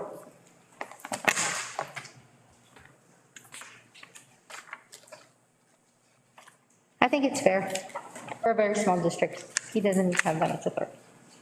Well, I know, but he's going to have to be coming to us every term if something comes up over that amount. Why are you recommending this, or are you recommending, or who put it on the agenda? Is this what you want, Mr. Churchill? I was asked to place it on. No, this was actually mentioned by Mr. Cruz, because apparently, you can correct me. He made some changes, is that correct? Well, there were some changes made, go through the whole story if I Go may. There was a question about one of the consulting agreements that we had in place. I sent the consulting agreement to Mr. Cruz and to Region 20. Region 20 approved it. Mr. Cruz added some verbiage that he did not like as far as some of the legalese to it, as far as especially, which is basically starting on page 144, going into 145. He wants that on the consulting agreement in order, in case we were ever to get sued, the court case would be in Zavala County. The other thing that would that it limits if you, what he really wants us to do is make sure that we are competitively putting things out. I guess is the best way. Putting it? Yes. So, I'm sorry, go ahead. No, Apologies. Go ahead, sir. So part of what I read right now, because now it makes a little bit more sense, is that if one of your subordinates wants to enter into a contract Right. with this agreement, they'll be able to, but then you have to approve whatever it is that. No. Here's what's going to happen, and I'll give you an example. I have one that will be coming to the board at the March board meeting, once this policy is enacted. It is for a band consultant. What? A band consultant, okay? What'll end up happening is even though the dollar amount is $6,000, I must bring it to the board for final approval before the person can start. Or 6,000. For 6,000. We're gonna be here, I mean, every day, what are you gonna do when the, I know we're not gonna be counted accountability wise, but what are you gonna do when TEA says, well, this is what we see in your virtual learning, this is what needs to happen? You're gonna come to us every week and tell us you need somebody for this campus, that campus? My threshold. Because it's a mandate from them, they don't ask you. The only issue that I see, Ms. Young, is, okay, let's say we have something drastic happen, like our server goes down, and I have to go out and purchase one. I was looking at, Jesse's got some upgrading to do. Those things are running, $8,000 to $10,000 or more, depending on plus installation. I would then have to call the board in order. special meeting. To get it done. That's the only drawback that I see. You want your hands tied like this? Is that what? Honestly, I wish it was a little bit more, but if that is the board's wish, it is the board's wish. I've seen it that way. It's not our place to tie your hands, you run the district. Can't you ratify a decision like that and just call us? Not with the way this is, the way it's written is like in stone. Who did he consult with when he wrote this? He sent it to me, so I guess I'm thinking he's taking it from legalese. Now, we're talking about consulting services, right? Well, anything, because see, In blue, it deals with consulting services. no, on page 144 does, but on 143 it does not. I think it's tying your hands, and I don't know how you can do your day-to-day operation. Not only tying his hands, but I mean, we're gonna be having special board meetings every time, like you say, something breaks or. I can understand, and I'll just make it happen. I can understand the consultants and the board wanting them all to come to the board. I can understand that. But with the way things are costing nowadays, $10,000, I'll be real honest with you. Some of this equipment that we have is thousands of dollars.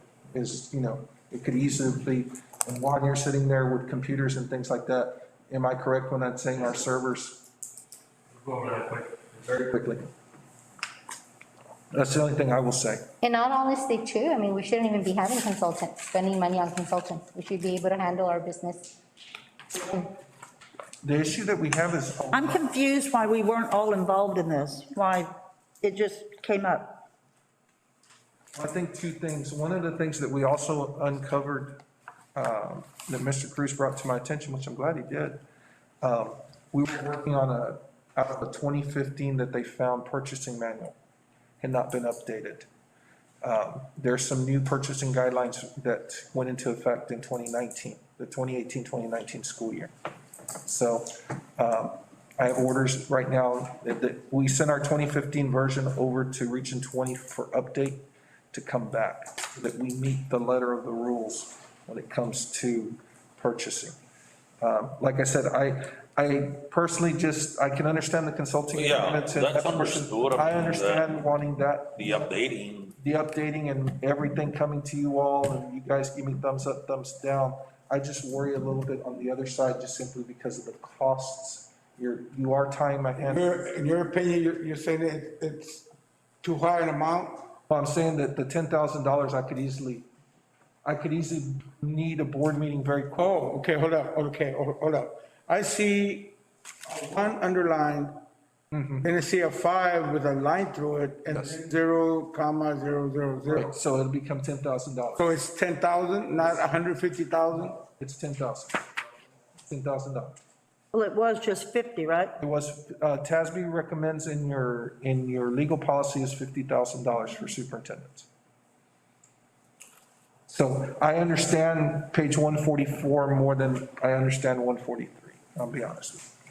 Well, I'm confused. Amount of- Mr. Cruz doesn't pay our bills, and Mr. Cruz doesn't Right. know what it takes for us to run our district. I don't know where this came from. I don't understand why this was even brought to the table. I just If think you'd as a like, board I member, could, we don't need to be going there. You wanna talk to us, sir? So with respect to the 50,000, the Texas procurement laws say any good or service over $50,000 should be competitively procured. Anything under $50,000 is basically something that each district kind of controls on their own. You can have a policy that says everything from $50,000 on up, since that's the minimum threshold of the law, that would be what CrystalCity ISD is going to employ. However, the district your size, which is smaller, you could also, like other school districts your size, have a $10,000 minimum. Anything over $10,000 has to be brought before the board. That's a smaller school district because the amount of expenditures that you're doing should not be $50,000 on a monthly basis. If you don't want to employ that and stick with $50,000 on up, that is entirely fine, and you will not be doing anything illegal. And Ms. Young is correct. Yes, in terms of what expenditures you're making on a monthly basis that exceed $50,000. I don't know that. I think that's something that your business office and Mr. Churchill would know better. How much, how many purchases are being made over 50,000, 40,000, 30,000 on a monthly basis. On this, and then the second suggestion, and it's a suggestion, not a mandatory thing, is with respect to your consultants. Your consultants, at least the contract that I was sent, was very vague, and I felt that the consultant agreement did not meet the 2019 purchasing guidelines.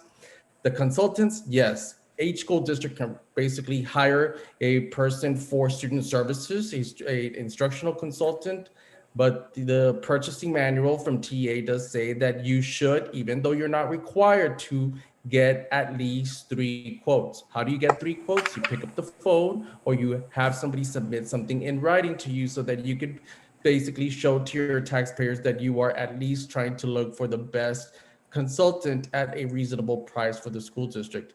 All the other things that are in your policy about, what a contract with a consultant should have, which is, venue, choice of law. Obviously, if you get into litigation with consultants, which I have in other school districts, such as, some technology consultants, grant writing consultants, you want to be litigating in your home turf, not in Austin, Texas, or wherever the consultant may be. You also want them to have insurance, because if something happens that you have to want to make a claim, you want them to have active insurance as well. You want to make sure that you have a way out. If the consultant you hired was a good consultant and he put on a good dog and pony show, but in 30 days or 60 days, he turns out not to be what you thought, you want to have a termination clause so you can have a way out.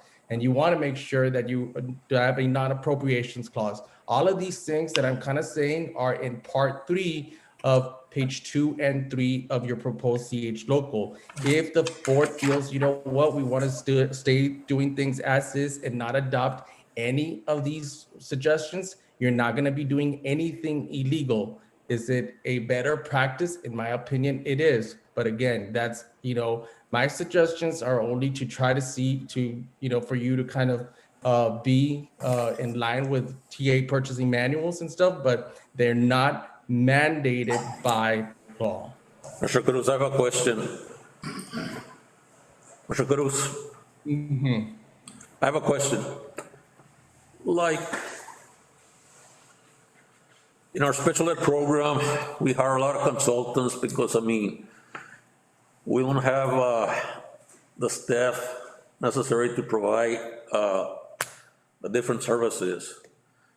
So what you're saying is, for example, if we're gonna need somebody for, speech therapy, then we're gonna have to advertise so that people can apply, and then we decide which one would be better or what? That's a good question, Mr. Espinosa. No advertisement would not be required unless you go over $50,000 in a 12-month period. Under $50,000, if you're gonna, get a special education consultant to do speech therapy services, and it's gonna be $2,000, $3,000. At least TEA, the purchasing manual says, call 3 people that offer the same service so that you know that you're getting the best value for your taxpayers. It doesn't really require anything more than a phone call or an email so that you could show that, you're paying $2,000 instead of $2,500. So that would be all that would be required. And if you feel, we don't want to be approving every consultant agreement. We want to be approving anything just over, those consultants that are going to be working in excess of $10,000 in a 12-month period. You can also say that. If you say, we want to approve every consultant over $30,000 in a 12-month period, you could also say that. So that's an entirely board decision. So I worked in the previous district I worked in. They had where if it was under $10,000, it belonged to the superintendent. If it went over $10,000, the consulting unit had to be board approved. They didn't do the 50 on the consultant. That's also fine. Mm-hmm. The other thing that I will say, and I'm just thinking right now on the box of things that I've spent money on, like the reconditioning of buses that I've spent. We did 3 buses and each one was about $12,000 each. I would have to come each time if you put it at 10,000 because it's gonna be over the thresholds. Just in general purchasing. Now, once we get the updated, I understand where he's coming from on the other. I'm good with bringing consulting agreements because I have nothing to hide. I'm gonna ask Mr. Cruz once this meeting's over to write our consulting agreements, whatever what the board decides.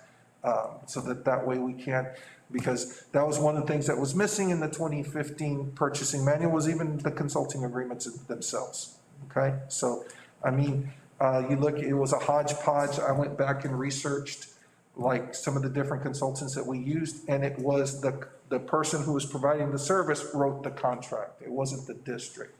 That's a problem, okay? And I understand where Mr. Cruz is coming from because there are certain legalese that you want in your contract. So I'm less concerned with that portion of it. I can see where we're coming from, you know what I mean? If that's what the board's wish is, you want 10,000 and under and over to come here. I just worry about that threshold because I can assure you that that's gonna be almost nothing in today's day and age, but that's up to the board. Like I said, I've seen it in other districts. I've seen it in big districts where everything comes to the board, not just. Mr. Churchill, did you get bids for the buses? We send them to the prison man who's on buy board. That's the other thing that I use a lot of is that even under these parameters, I try to stay on the buy board itself because the buy board itself is already pre-bid out and the district never has to worry about breaking any rules. The state has already done the hard work for you. Now, if we had a smaller construction project that was gonna happen at the school district and you cut me the $10,000, then I have to come. Like, let's say we were gonna put in sidewalks at. I understand construction jobs, but not the running of your office day to day to help the campuses and the teachers and the different offices in here that need help. I don't understand that, why we should be involved. Well, like I said, I understand the consulting agreement portion of it because like I said. Yeah, I understand this one. And like I said, I'll leave it up to the board's discretion because the values didn't change on that one. It's the other side on 143 that I was a little bit concerned about as superintendent. I would like that number a little bit higher, but I'll leave it up to the board. If you want, just know that, What I would be mean, your recommendation, a little I higher? just cut it in half. If y'all don't, About you know, 30,000? I'd say just 25. And Right. that, and that way, I can approve some of this stuff. I know, I got David shaking his head in the back because, I gotta buy football helmets and I gotta buy some certain things for the athletic program. And We're gonna have a board meeting for that. we would have to have a board meeting for that if y'all don't, if you cut it in half, well, maybe I don't have to, but if we do, I'm gonna have to have you all sit in. And we use buy board vendors, and that's the thing is, we try to stay, it's not like we go left field on this thing. We try to stay, especially in our major purchases, we try to stay within the buy board So, regardless. so let me ask you this question. If we approve the junior high team and their equipment is over 10,000, we're gonna have a board meeting? Yes, sir. To approve it? Exactly. Mr. Cruz, if we're to go halfway on this, my question to you is, you mentioned earlier legalities to keep it within our district or our county. Is that amount sufficient enough to do that as well? Yeah. What you have right now is legal. If you want to drop it down to 25, 10,000, it's legal as well. If the board doesn't want to adopt any of the changes, that is fine too. It's basically kind of recommendations for, just some sound business practices. But I think if you want to just cut it in half or adopt some or none, that is up to the board. And remember, this is a local policy, so you can conceivably revisit I'll make this a recommendation. and update it the following month. Thumbs it up, thumbs it down. Any other comments, questions? Melissa, you got anything to say? I'm good. I think we don't need to keep it at 50. Going halfway would be good at least. But with the consultants, we do need to make those changes. Okay. Anybody else? I would like to keep it at 30. And the other one is okay, the other side. That if we have to change it, we change it, but. What's your recommendation, sir? My recommendation will be that we approve the consulting agreements just as Mr. Cruz wrote them, they'll all come to the board, okay?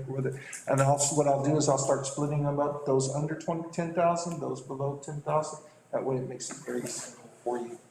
On the other side of the coin, I will say, I'll split the difference and say 25,000, just because it's a bigger number. And anything above $25,000, I will bring to the board. I motion. Got a motion by Mr. Espinosa. Any seconds? I'll second. Got a second by Ms. Nori Guerrero. All in favor, as Mr. Churchill just planned out, 25,000? Please raise your hand.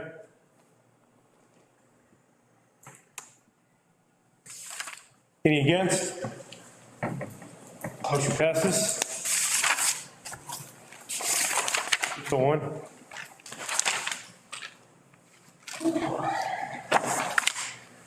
Did you say 601, sir? Yes. All right, letter C, consider to approve resolution 21 to 28 to extend the FFCRA benefits, EPSL, and/or the EMLFA after December 31st, 2020, Mr. Churchill? Okay, as you remember at the last board meeting, I kind of brought it to the board for some discussion and some advisement on where we need to go as a district. As you know, the federal government on December 31st, 2020, really let down the employees who work hourly. I say that because these were the people who were most hit after that date happened. Working with Mr. Cruz and his staff, they wrote a resolution that basically extends what the federal government was already doing for those employees up until the 31st. Now, like Mr. Cruz told me, and working with him is, of course, we are going to have to take the hit on, we owe them salary for those 10 days that they burn at 100%. But some of them have not used them, some of it does. And I'm gonna tell you what the advantage is. We have created an environment right now, in my opinion, as superintendent, where people don't report if they're sick or not because they need to work. And I think that's bad for business, especially in a day like today where we had a number of COVID outbreaks. And how many hourly staff are involved, I don't know yet. I'm gonna sit down with Jesse and get that information. But those people, if this does not pass, they burn days out of no fault of their own other than being at the wrong place at the wrong time. And so I think by extending this, we didn't qualify for the tax breaks, and Mr. Cruz is there if you want to ask Yes. questions. The school district never qualifies for those types of tax breaks, correct, Mr. Cruz? If I'm Right, that's just for private employers. exactly. And so Right this, now, the go ahead. Biden administration is considering extending what, like Mr. Churchill correctly stated, the expired FFCRA through September 2021, but that has not happened. And as I'm sure everybody knows, because of the news that's going on, that's still kind of being debated.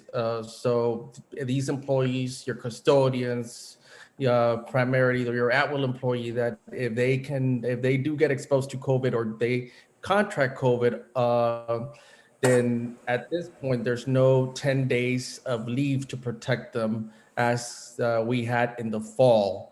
So a lot of school districts are doing exactly kind of what Mr. Churchill is and the board I would, you'd be discussing tonight, which is basically just extend those benefits for the benefit of your employees. It really affects more your at-will employees because your contract employees can do telework. And if they're exposed to COVID or they contract COVID, they probably won't lose any pay because they can possibly work from home. But those people that cannot work from home, those are the ones that are, hardest hit by the pandemic. The only one question, I'm glad we have Mr. Cruz available right now, is what if the federal government was to pass something even more robust or something else dealing with this? Can we get out of it and move into the other, or how would that work? Absolutely, 100%. This is a total local program that you can just rescind, and that way you can just go straight into, if the stimulus passes and, we go back to an FFCRA program, you can just do that. Everybody's doing some type of version, and public employers, private employers, we have not seen them go in this direction of being as nice of employers like public employers, but that's the common trend among school districts at least. Right, and I had Mr. Cruz also write it where it picks up from when it fell out. So it starts January 1st. We would go back to January 4th. Sir, and this would be for all employees? Yes, you have to, this is the other thing, I always use my dad always says, God created all his children equal, you gotta pass it for everybody, because you can't designate for one group or the other. Well, no, and that's what I was saying, because we're discussing paraprofessionals and everything, Exactly. but I know there's some professional staff that have been out more than 25, 30 days because of the way they hit it, and we also need to help those, Or they're home with a family member. again, it's gonna help the paras, So the and people that lost money are gonna get their money back? Yes, ma'am, Okay, because if it's COVID related. nice. And that's the only thing I wanted to. the other day we had a teacher rate that was in close contact with somebody. She was sent home 12 days out. She came back in 2 days. She was in close contact. She barely got a check. Well, I don't think she got a check. Right. So this will help. Right, and it happens. So I'm asking the board for our staff, if they would please consider approving this measure as Mr. Cruz wrote it. I make the motion. I got a motion by Mr. Cruz Mata to approve, I'll second. second by Melissa. All in favor, please raise. Motion passes 7-0. Item D, discussion and action in regards to adding junior high school boys baseball and girls softball. At this time, I have a presentation by our coaching staff to possibly expand our athletic program. Thanks for waiting. Sorry. No, that's okay. First of all, thank y'all for, you know, bringing this measure up. You know, as athletic director, I'm always proud and supportive of any services we can do for the kids, any way we can improve our program. You know, I had Coach Lomas, he's a baseball coach, and you know, we're running a good program here. This was asked of me a couple of years ago, I say a couple of years ago, maybe 6, 7 years ago. And at that time I said, well, I don't feel it was right to interfere with Little League at that time. Right now I know it's shut down, and during that time, we've had other school districts already open up junior high baseball, which was Cotula, Pearsall, Charlotte, and Dilley. I don't know the coach at Dilley, but, well, I don't know the coach at Charlotte, but I did talk to the coach at Dilley, or the athletic director at Dilley, the athletic director in Pearsall, and the athletic director in Cotula. Right now, since COVID hit, they didn't get a chance to do it even last year. Right now, they still don't know if they're going to start it. You go a little farther north, Jordanton, Poteet, Divine, that little triangle is thinking of starting. So that's why when we did travel measures, I said, look, if we begin it, you know, Cotula might follow suit, they might not. Pearsall might follow suit, it might not. You know, and I'm all for, you know, for our programs, and I hope, you know, once we break it down, you know, when Mr. Churchill called me, he said, break down the cost of starting. So I came to my baseball coach and said, hey, think of all the equipment that you use, because we're going to start it. I mean, I want a good, solid foundation, good equipment, you know. We want to do it, let's do it right somewhere, especially now with COVID, where they don't have to share helmets and stuff like that, you know. Not a helmet for every kid, but, you know, enough where you can limit the sharing and still sanitize before the next guy puts it on and whatnot. You know, so I'm gonna let him take over, because, you know, I've never coached baseball before, so he knows the cost of equipment, and he got the vendors, he got most of this information for me. It's understood, I did meet with the staff, that depending on the amount of kids, because what we did the estimate, we estimated 4 teams, basically 7th and 8th grade boys and a 7th and 8th grade girls.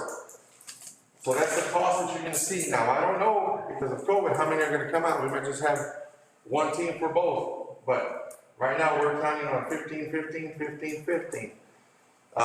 Baseball coach, softball coach, I did talk to them. I said, look, your staffs, at least for this first and second year, I want them to establish it. Because part of the, you know, you build a foundation. One thing when I first started, I was at the junior high, because I said, that's my future. I was building a foundation with the junior high kids. Right now with COVID, I feel lost as an athletic director, because I can't, virtual's not the same. It doesn't have that, you know, I feel like I'm losing control and it's driving me nuts. So the more programs we have, the more involved the kids are, the more they see us, and the better our programs will be, you know. All that I ask is, you know, let's take care of, you know, we're going to give you the top of the line here, but let's take care of some of the programs that also need, you know, the golf and the tennises, and you know, and like Mr. Churchill mentioned, next year we're going to have a big expense in football, because 32 helmets are fixing to be rejected. And about a year ago, I came and presented to the school board, and then COVID hit, but it didn't take away the problem that we're seriously 32 helmets. And it's well over, you know, $10,000 easy. Just want to bring that to your attention. Here we go. All right, again, my question is, thank you guys for listening to it. This is, I'm sure everybody has a copy of this already, but this is just a overview of what type of equipment, okay, is needed to just start the program from scratch. Okay, we're saying that the junior high, both baseball and softball, need equipment of their own. They would not be sharing equipment of the varsity programs, of course, with the JV programs, especially right now with the virus, and we want them to be able to use the equipment at their discretion. Now, I went ahead and we deal a lot with Baseball Express and BSN Sports. They're two of our biggest vendors. that we do all of our purchasing of. And they are buy board, so. Again, like Mr. Churchill said, they are on the buy board, so it makes it a lot easier for us to purchase things from them. And what I went ahead and did, it was I coordinated with the softball coach, and I let him know, I said, look, I need you to give me prices of equipment that is needed to play a game, okay? And we also put in here, a lot of the equipment nowadays, before you could kind of get away with just purchasing any type of catcher's gear or any type of baseballs. But now UIL and NFHS have mandated that each baseball have an oxy stand, okay, and each catcher's gear have an oxy stand. So there's specific catcher's gears and baseballs that need to be purchased. And again, the prices they're kind of high, and they're only getting higher. But these are the best prices that BSN or Baseball Express or any other vendor out there could give us at this time. I went ahead and said that if you look here, it tells you the quantity of how much equipment of each thing, okay, and then the amount per item and what the total cost would be. If you guys get a digital copy, of course, you can click on the link and it'll take you to the actual Baseball Express page where the item is listed. It gives you a description, tells you how much. Some of these prices may fluctuate based on the vendor, but a lot of these prices stay as is, considering what the manufacturer has mandated when they manufacture the things. But the total price of equipment, which would cost for 2 sets of catcher's gears, 3 bats for each team, or 2 bats for the baseball team, and then softball requested 3 bats. Baseball helmets, of course, you need a minimum of 6 helmets per team. 2 catcher's gears per team, catcher's mitts, baseballs. The biggest thing with baseball and softball, it's played outdoors, so the baseballs really don't have a long life. The moment you throw it, the moment you hit it, it's no longer new. Okay, the moment it hits the dirt, it's stuffed up. It's no longer brand new. So that's why you account for a lot of dozens. So as you can see here, the diamond baseballs, which are the Noxie brand, we would purchase 8 dozens, which would get us through the games of the season. And then you don't want to use your game balls for practice. So again, you have to buy 10 dozens of baseballs for practice purposes. Softball's a little different. I kind of asked her about how come they only recommend 4 dozens, but they do things a little differently. The baseballs, I mean, I'm assuming the softballs have a little longer life, and they don't require the specific Noxie stamp that diamond baseball would. And all we're thinking is could be with the power of the striking And again, just to kind of clarify what Noxie means, it's just that commotio cordis, the instant irregular, somebody gets hit with a baseball in the heart area. So they want to try to prevent that, so they've added a different padding to the catcher's gear, and the baseball is made differently now. And the biggest reason for that was because there was 2 manufacturing companies that were creating the baseballs, and one was harder than the other. So they did away with one. They said, look, this is the one we want. It has to have the stamp, or if not, you can't play the baseball or the softball game. So now they're all made uniform. That's the whole point.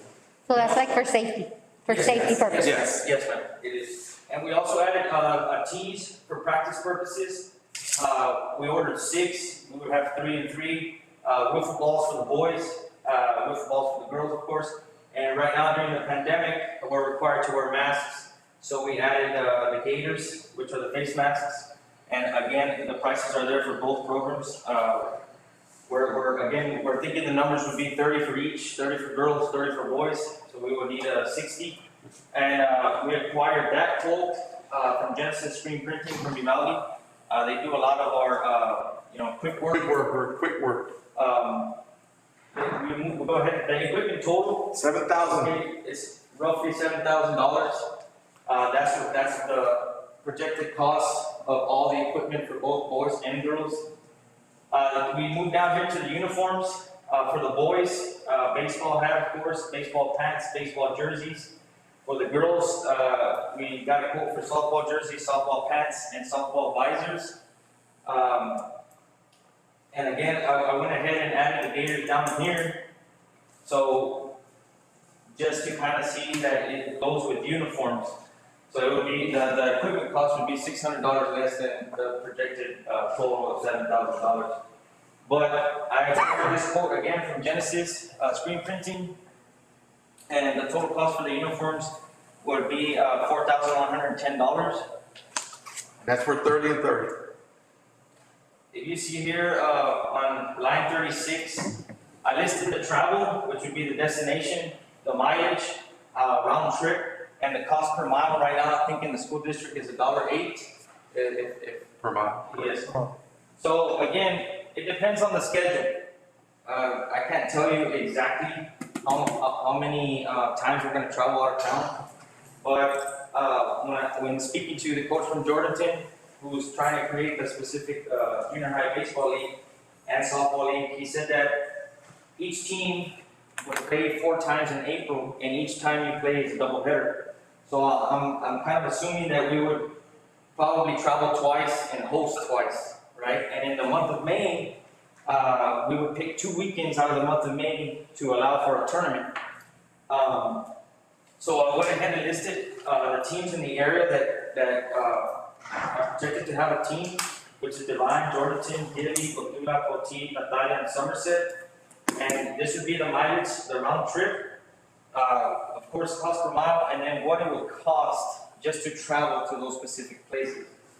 But again, it depends on the schedule. We could host all of April and not have to pay travel at all, or we could travel all of April and have to pay the total cost, right? The meals per student trip, right now, if we were to travel to a double header per se to Jordanton, we would ask for 1 meal, which would be the dinner meal, and the cost per meal right now for the school district is $7 for both girls and boys, and again, for 30 kids, it would be $210.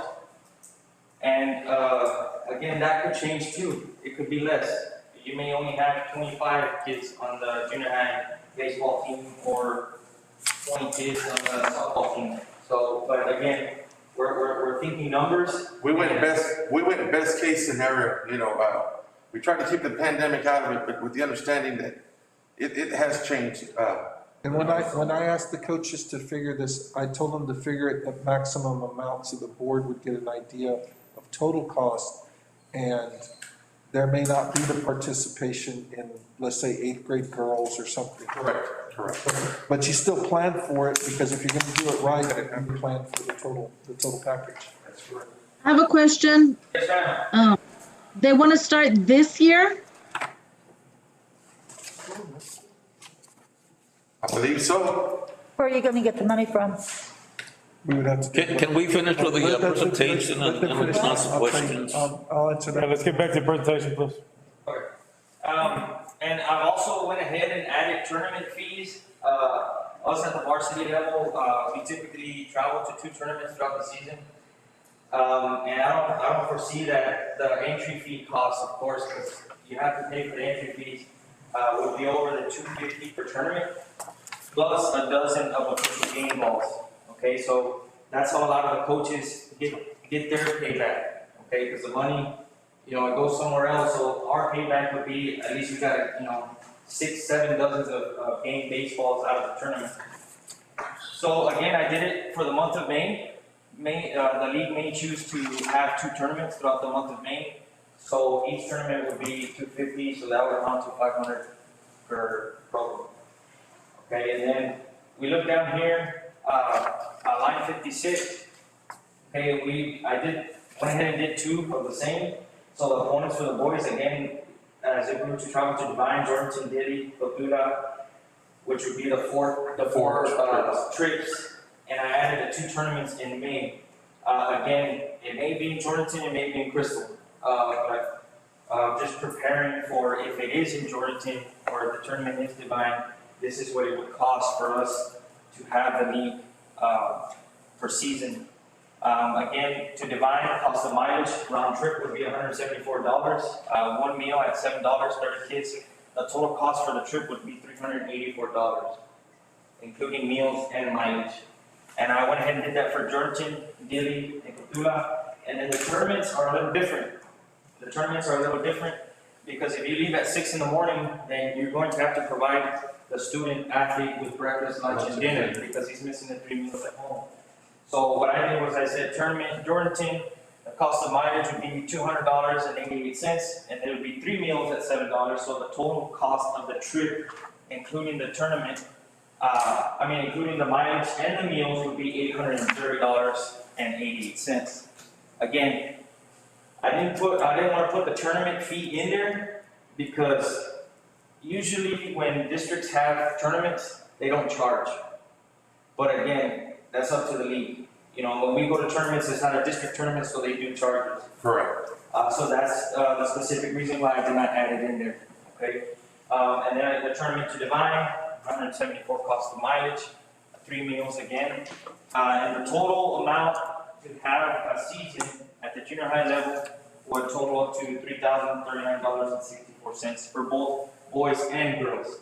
Again, these are just, you know, rough estimates of if we travel, if we didn't travel, all that comes into effect. And the main thing, you can't have a game without an umpire. Okay, so we generally deal with the Brush Country Capper out of Pleasanton, Texas, and their base prices are $140 plus mileage, depending on where they come from. We do have local umpires. The only thing with the local umpires is they have other obligations to other chapters. They are also a part of the TASL chapter, so they, you know, sometimes are out of town when we need them here and have games. And as far as the mileage, even if they're local, they're entitled to the mileage, and it's the mileage from where the home organization is. So even if I get Mr. Mata to call a game, he's gonna charge me mileage from Pleasanton, where the organization is from, to Crystal City. And that's how it works. That's how, you know, and UIL did that because there were so many chapters doing different. They put the flat fee and an entitlement fee, and it kind of tied everybody's hands. And you generally need 2 per game. You can do 1 behind the plate, but it's not very efficient for the game. So 2 per game, which would amount to an average price of $300 per game. So total to those 4 games, girls and boys, would be roughly around $1,200, depending on the mileage, of course. And at the bottom, the grand total, $18,298.07. Again, this price, it may be lower, okay? I don't foresee it going higher, but that is what the projected total cost of providing a good quality program at the junior high level for both boys and girls for baseball and softball. Yes, and another thing, you know, the stipends, like I mentioned, would be the current baseball and softball staff, but their stipend would be junior high stipend. It would be $1,500 per coach, you know, per grade level, if you will. I did contact UIL to see if they needed to approve the starting of the program, and they said that we don't have to go through them to approve it. I said, but you do have to follow the Constitution and the UIL rules. He said, because since junior high football is not mandated or is not really offered, you know, through UIL, because they leave it up to the local districts if they want to start a program. So it is not UIL required, but if you are going to do a sport that is a UIL sport in the high school, you're going to have to follow UIL rules. Garcia, I think Melissa had a question through the. I'm sorry, well, the question was, would we begin this year, correct? Or you I have 3 more, I have 3 more questions. First of all, who's presenting with Mr. Lopez? It's Coach Lomas, the baseball coach, the current baseball. Okay, Coach Lomas. Okay, and then one was, when does baseball season start this year, like for high school? It has already started, man. It started. It already started? Yes, it started January 22nd. Okay, and then I didn't hear, were the coaches' salaries included in there? I missed that if you did. No, they were not. The stipends will be a junior high stipend, which is an extra 1,500 for each coach, which at this time, if, the projection of 30 kids and 30 kids would be 3,000 for eighth grade, 3,000 for eighth grade, I mean for seventh grade, and then 3,000 for eighth grade girls and 3,000 for, which would be 12,000. Okay. Total for. Okay, and you said the season's already started, so how long would it take to get it going? Well, not for junior high. Junior high is usually played once the track season is over, because most of the school districts that have started it, see, and I'm gonna get, track season for junior high will end on March 25th. From that point on, our junior high kids do nothing. And they tend to become a little discipline problems, grade problems, because they actually have nothing for 6 weeks. Yeah. That's how it started in Dilley and in Pearson. Let's keep the kids interested. I think this is great. I'm all for it. I think it's awesome. I wish this had started when my kids were in school. The only thing that concerns me right now is the pandemic. Yes, no, I understand, and that's why we gave the high projected numbers. In the beginning, even I was concerned, and I think people are not letting their guard down, but becoming, starting to manage it a little better, you would hope. But, we're worried about the pandemic too. I have a question for. Go ahead, sir. Lopez. Mr. Lopez, do you really support this program? But yes, sir. And how long ago could we have played in or had junior high softball? I remember 3 years ago, I pushed for it. And then the other thing, sorry to interrupt. No, so go ahead. It says that it's requested by Board President Eric Garcia, which I don't have a problem. So why didn't you request at the beginning of the school year or? Well, and you're right, it was brought out, like I told you, about 4 or 5 years ago, even by the previous superintendent. And at that time, I said, man, well, there's Little League, there's Pony League, and at that time, we're always scrounging for money. Why didn't you keep trying to me? And we're always scrounging for money. That's why, when I opened up, I said, I hope it goes through, but I also don't want to neglect the other sports, because we bring that up, why didn't we do it 5 years ago? I've asked for lights at the tennis courts. You could have brought it up when we were working on the budget, because that's how we pay for things. Yeah. Honestly, I would love to have it's a good presentation and everything. And I have a question for Coach Lomas. This is just a start off budget, right? Yes. Next year, if we approve it next year, it's gonna be less because you already bought bats and helmets and this and that. Yes. So it's gonna be a lot less than this. My question, I have one question for Coach Lomas. Do you want it, sir? As the head basis? Of course, just like Coach Lopez says, it has always been, it's never been a bad idea. It's always been something that the people of Crystal City and the community and the kids even would like to represent Crystal City, and especially at that level. And the biggest problem that I see problem, but obstacle that we face, especially right now during the pandemic, is none of the fields or the facilities are open to the people of our community, and I understand that. And I know there's rules and there's mandates made by governors and the President of the United States of America, which we have to follow. But I feel like that's been the biggest obstacle in the past, as far as I can remember, even when I was in school, where the facilities were not there for us to practice, to enjoy, of course. Now, the Little League, before the pandemic came, was starting to look very strong. It was starting to pick up. There was a lot of interest in kids. They rebuilt their facilities. I mean, I said, all right. And it was a great thing. And believe it or not, Crystal City baseball has tons of history that dates back to the older days. But I think the biggest thing is, if we can't allow, the biggest thing in Pony League, which would be 7th and 8th grade, is there's some type of disconnect at that level that I've seen, where you know, they no longer can use the Little League fields, so they would have to use a high school regulated field, which at times, which I understand, is not lent out to the Little League Association or the community to practice, because you can't practice on a Little League mound and then expect to pitch on a high school mound, because the distance is a big margin.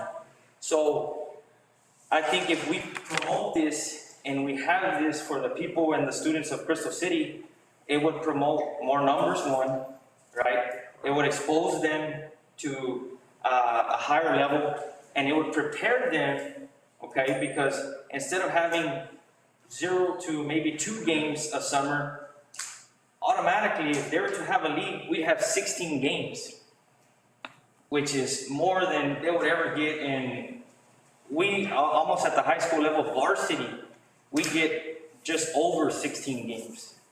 So I think it's a great benefit to them. And again, like Coach Lopez stated just a while ago, the kids have nothing to do for almost 2 months before the school year ends. And I've had the privilege of teaching at the junior high level, and you see it. The kids start to kind of get, you know, a little jumpy. It's the end of the year. They're tired, of course. And I think the best thing to keep them grounded and keep them, you know, on their studies and disciplined at that time would be something like this. It's structured. Yes. You know, we are an educational institution. And the reason why. But the engine that drives it, you know, athletics is. I have another question. Go ahead. Another question.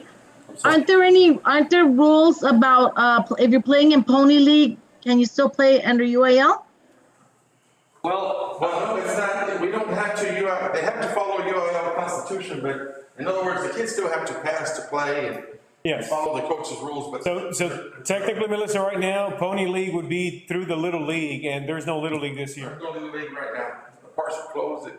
This year, but what about next year? You know, I just want to know, can they play both school ball and Pony League? Coach Loma's going to answer that, man, for you. Just to answer that question, and maybe it'll help with clarification. This specific league that we're trying to implement at the junior high level would not interfere with Pony League, as Pony League usually gets started towards the latter part of May, leading into the summer. So this would be a great way to get the numbers in of the kids, and in turn be a smooth transition into the Pony League. But no, there is no rule against them participating. I have a comment. Go ahead, sir. Coach, Yes. I know Ms. Guerrero was saying interference but you will have to end this by the end of the school year, right? Or not? Yes, Yes, sir. Yes. So that would not be an interference, because by that time, I mean, like your program can go on through June, July. At the end of the school year, it's like track and everything, it ends. Yes. And the kids have the option to go into Pony League or travel teams or whatever. And they'll be ready for it. Yeah, and the only reason I actually had a phone call with Mr. Churchill a couple of weeks ago about this, because I ran into some parents who say, hey, you know, what's the deal? You know, why not? Why not now? So when I had a conversation with Mr. Churchill, he can tell me if I'm wrong here, but I said, hey, you know, I got some parents that approached me about a sport, and he knew right away what I was talking about. He said, yes, sir, I know what you're talking about. He said, junior high baseball and softball, obviously. I said, yes. I said, can we do it? He said, let's bring it to the table, and that's what we're here today. And I just have a comment, really quick. I'm excited, I'm happy.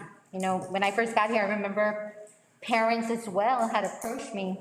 Their girls are sophomores right now. Oh, Yes, oh, yes. In softball, okay? They're sophomores, so I'm sure you all know what parents I'm talking about. They're baseball parents, and I believe everybody in the surrounding area was getting started at that time too, or barely getting off, you know, or thinking about doing it as well.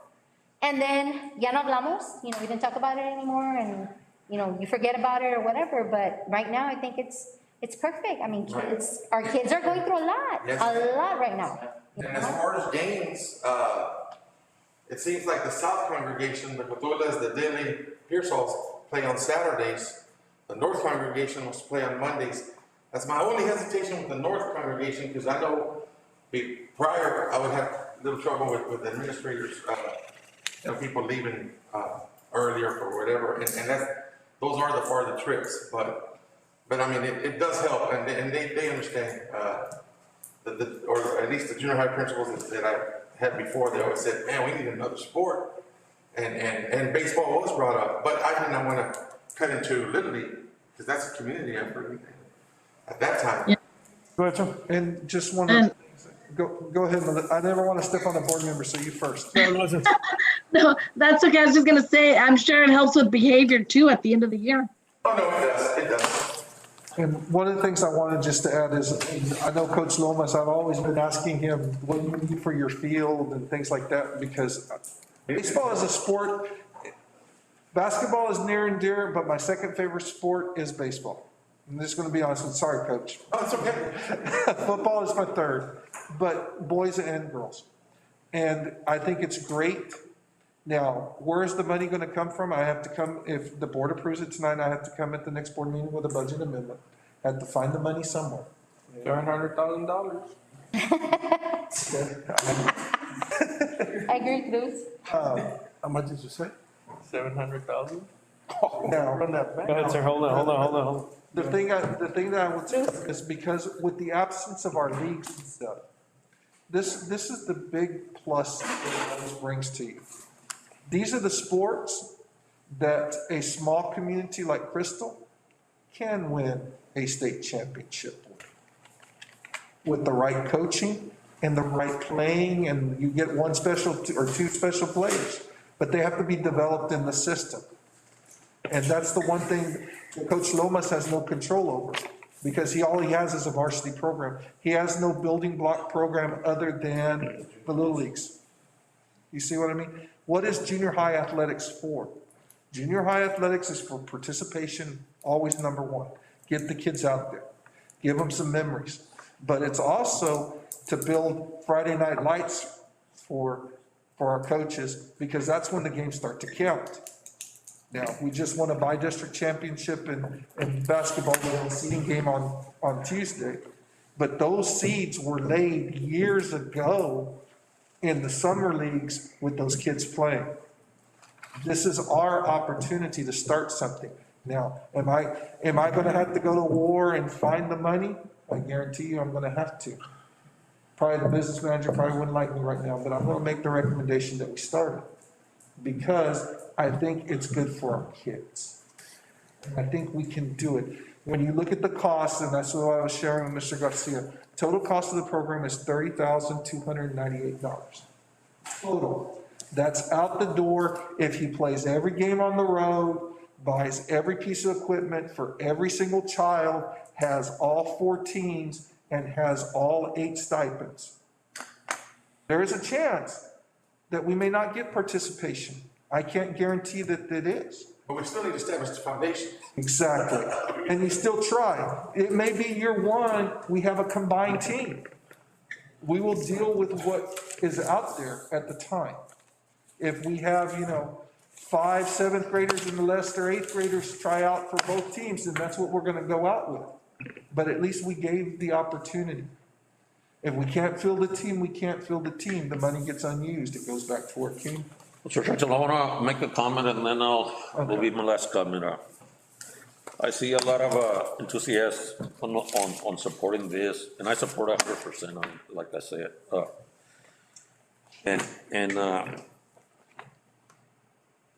I just want to say that hopefully next year, when we start our football season, volleyball season, and cross-country season, that we all also have this type of enthusiasm, because wait, let me finish. Because last year, we kept our students from playing. I think we did not play 4 games. I think we started playing when we were gonna play Bandera, but we got some Laredo, because there were several board members that were against it and some that abstained. So I think that hurt our football team, that hurt our volleyball team and cross country. I hope, I mean, I'm excited about this, but we also need to be excited about, I mean, COVID's gonna be around, hopefully, with the vaccines, and hopefully, Coach, you take tomorrow, I mean, Saturday, line up your coaches and take them all to get the vaccine, because I heard some coaches that don't wanna take it, they wanna wait till see. It's gonna happen to other, that we also put for those programs, let them play And that's what, yeah. we heard kids, I mean, there were a lot of kids that, I mean, feel bad, parents, coaches, so. Oh, no, The last thing I wanted to say. I totally understand, you know, I wrote to the football team on the internet, because it's not the same, I said, look, what occurred on the field had nothing to do with heart, because we showed heart, had nothing to do with toughness, we were tough, had nothing to do with fight, because we had put up a fight.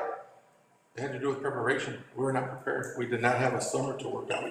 See, that doesn't happen by accident, you have to prepare, because you know, finish to prepare is preparing to fail. And if you compare the COVID cases at that time compared to right now, I mean, it's triple. Yes. But I feel that Well, we have a vaccine now. we should let them play. I mean, we should let them play. I think throughout the year, we had minor COVID cases, and our kids, all the way from varsity, junior high, maybe they lost a game or whatever, but we have to let Excuse them. me, But we played. Mr. Espinosa, we didn't have minor cases. I lost both of my in-laws to COVID. So I don't think that was minor.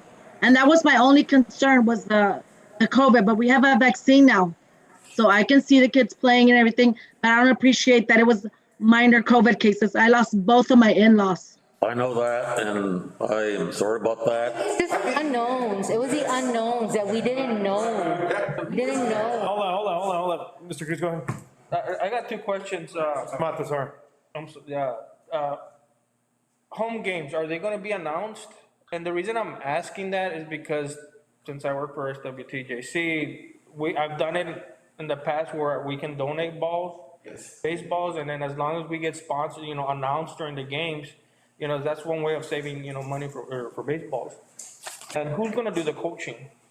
The baseball staff is, we're gonna establish it, kind of like we established the football, that's why I was down there. This is what we're gonna run, this is what we're gonna do. That's how it's gonna be. We coached the junior team this year before. Because we didn't know how many were gonna come out, and all the protocols and stuff, but to establish the program, if we really want to establish a program, now, we were doing a field team, it can be anybody, but we want to establish a program, so it's gonna be these guys. Are they gonna be announcing home games? Schedule out. How quickly would you be able to, I guess what Mr. Mata is asking is okay, let's say they approve tonight. Okay, and I come with budget amendment next board meeting, because you guys gave me green light. How quickly are we talking about getting equipment? How quickly is schedule? What are you looking at projected schedule to go out? Because that's. Well, the equipment, we have no control of. Right. I would assume that, just based on how, when we order equipment, it happens very quick. If they have it in stock, it takes but 3 days to get your stuff.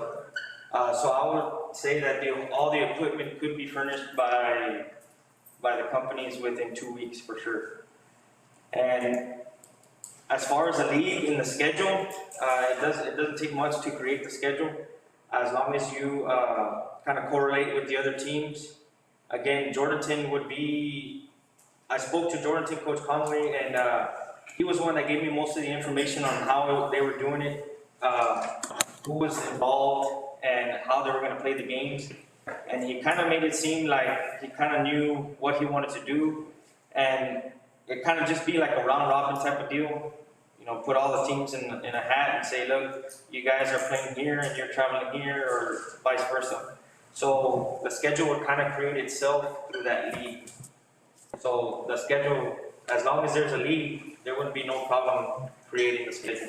Mr. Lomas, I have a question. Yes, ma'am. What age would it start? Like how old do they have to be to play? You have to be 7th and 8th grade. Yes. It has to be 7th. Yes. Right, okay. Yeah. Yes. Mr. President, Go ahead, sir. okay, you guys already answered the question about the coaches, it'll be part of your staff. Yes, correct. We're not gonna bring anybody new, new, okay? We're not gonna get any volunteers from the community. Oh, no, sorry, no. Okay. Where will the junior high teams practice? At the high school baseball field. Okay. Yes. And softball field, right? Yes, sir. All right, the other thing, I'm hoping that there's gonna be tryouts. You're gonna announce it to the whole junior high, 7th and 8th grade. We're gonna have baseball this season. We're gonna have tryouts. You're not gonna say, well, we're gonna limit it to 20 people trying out.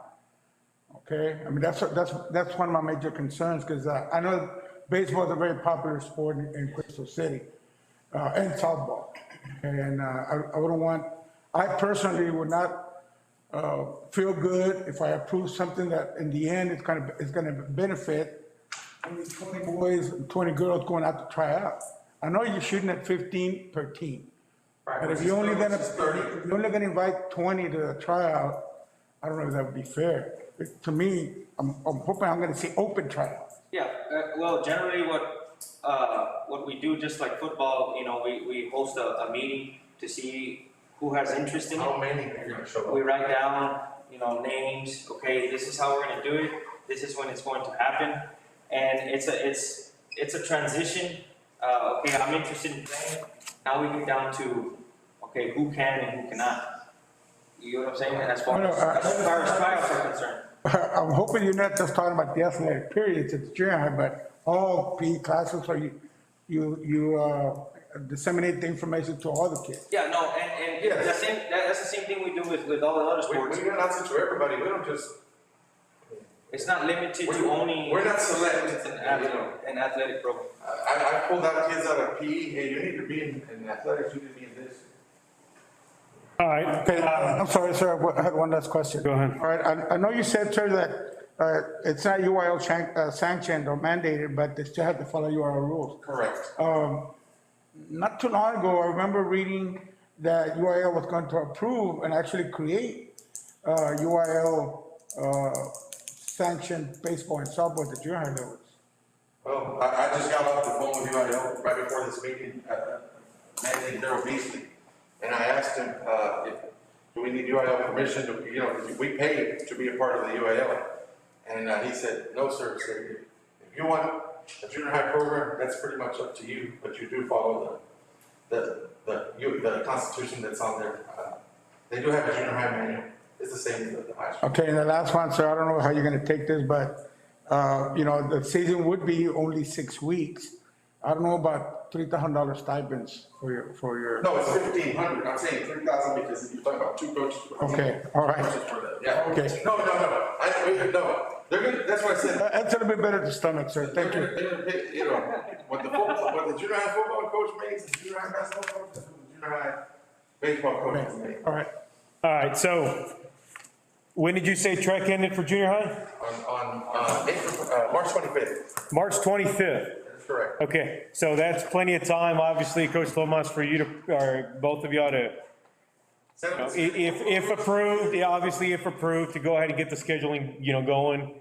And of course, get with Mr. Mata here about donations, obviously. And then, of course, Mr. Churchill will bring it back up here in regards to, so, at this point, yes, sir. I know they mentioned about the ordering of things. When can we have a meeting? Because we're gonna wait till March meeting. I mean, it's gonna I'll be. get with Mr. Churchill, that way he can talk to business, let's see what. We can maybe have a special meeting so that they can move on their stuff. What I was gonna recommend was, if you all approve it tonight, then I can bring you the budget amendment. Because you're giving me permission to start, as long as you guys signed off, yes, this is what you want, then I can. I got you. bring the budget amendment. And I ask if approved. Okay, I make the motion that we approve it. All right, so, got a motion by Ms. Let's move on. To add junior high boys baseball and girls softball. Any seconds? I got a second by Mr. Cruz Mata. I just wanna, Questions, comments? I have a question. Ms. Young, are you satisfied about where the money's gonna come from? that we're gonna try to. I am concerned because when I was looking at the attorney fees today, we are maxed out. We don't have any more money for attorney fees. And I really cannot vote for this when we don't, I mean, we are overdrawn literally, so I'm sure finance is overdrafting right now. I don't know how we afforded him tonight.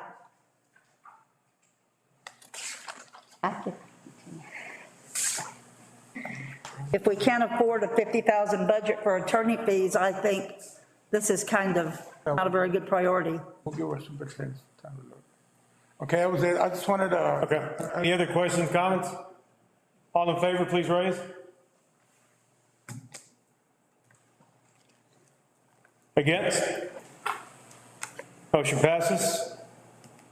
What was the vote count, ma'am? 6, 1 against. 6, 4, 1 against. Thank you all. Thank you all. Thank you. Remember this. Thanks for waiting. All right, number 9, Thank you so information. much, good presentation. Thanks. Sure, thank you all. Bye. Number 9, information on discussion, superintendent report, Mr. Churchill. I'm gonna start off with our district enrollment and ED report. I'll run them simultaneously like I normally do. On page 153 of your enrollment packet, you see your active students. That's what's in the books, but not necessarily what you get ADA on. ADA is the other side of the coin. The 1746.80 is what we were in time for last year. What we do not know is what the governor is going to, and the commissioner are going to do with our ADA funding. What he told superintendents was he was gonna hold off until February, when we do our PEEM submission, to let us know what he was planning to do to hold harmless. The thing I will bring to the board's attention is the number, the percentage that we are down. If you remember the last board meeting, it was in double digits. It is now at 8.5%. In other words, we picked up some of the, some ADA as time goes on. If you've been watching the papers and things like that, we have been putting a full court press on parents to get their kids to sign in. That's the key that drives this kingdom. It is not the student who's coming to the in-person instruction. It is the student at home. The student that stays at home and is probably, 4th grade, mom goes to work to make sure that son or daughter signs in for that day so that we can mark present and absence. The issue becomes, and again, I remind everybody here, this is one of the few districts, at least right now, that has nearly 85% of its students in online learning. That is a huge number. Most districts are flopped the other way, 85% in person, the other 15% are being online. And that's telling us, or telling the superintendent's office, that even though there's COVID vaccines coming out, we're offering clinics all over the place to give it, we're still a scared community. And so the numbers are picking up for in-person, like I've told the board before. We have roughly 160 students attending Ms. Hoffman's campus over at Zavala.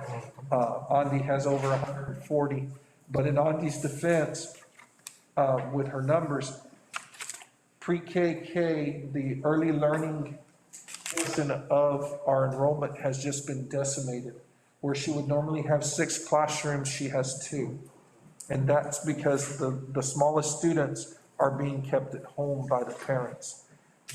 Remember, that is not a required grade level, it is not a required subject. And so therefore, there is no carrot or even a slap on the wrist that we can give those parents to have their students sign in. The rest of them, as you see there, we do have some work to go, but as I told the principals at last week's meeting, and you'll hear me say it again at every meeting that we have from now to the end of school, the full court press will be on to the last day, because even if they were to say, hold harmless, you got it, don't worry about it, we have to worry about the education of students. Because eventually you come out of COVID, and eventually those students will be in the TAPA report that we just had read to us from 2 years ago. There will be a new TAPA report one of these days. And at that point, what gaps are left in the curriculum?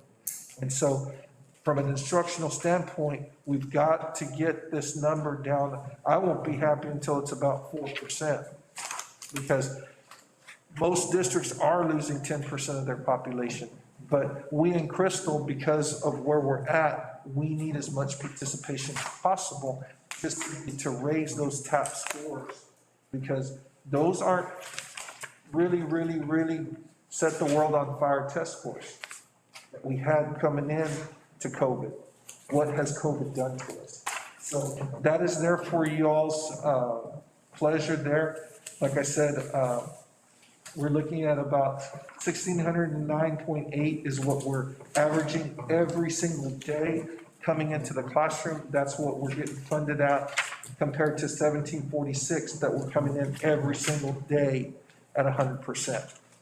Now, the thing that's misleading is that, yes, it's based on 1795, but you weren't getting that because remember, your ADA was at 93%. So there's a little bit of numbers play going on here, but the bottom line is this: we've got to get this 8% down to about 4%. And that's one of my goals. And that's going to require the online learners participating more, in my opinion. Thank you, sir. Any comments, questions? You covered, go ahead, sir. No. So you covered the enrollment and pretty much ADA, right? Enrollment and ADA. Okay, awesome. Then let's move on to number 3, overtime report, Mr. Churchill. What you have. Sir, I'm sorry, Yes. do you have any disinfectant spray here? Get you some? Can you get some?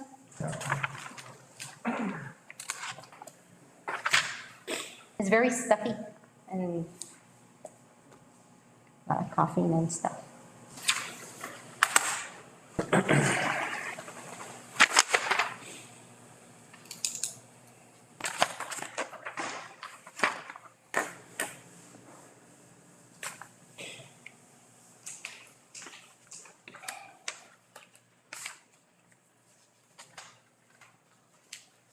Just gonna spray a little bit because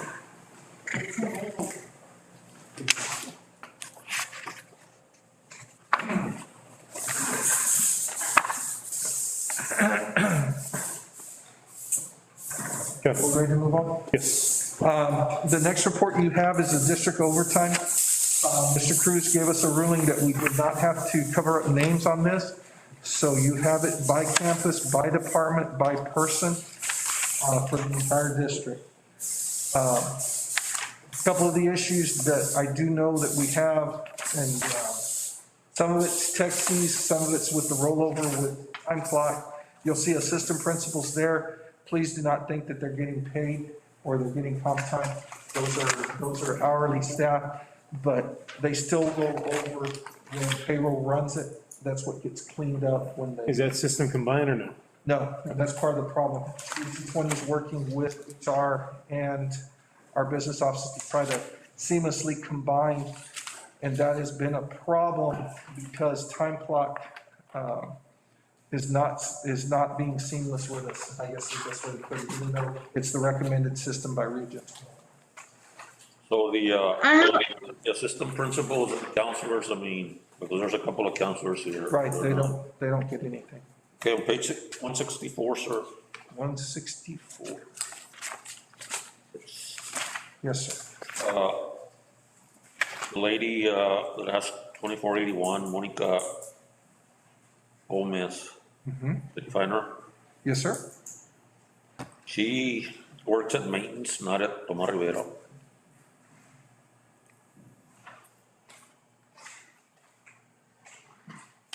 She's a secretary over there, the maintenance department. And that could be just where they haven't, every time a person gets moved, you have to move the funding code over. Yeah. And I think that's So fine. she started from the school year, right?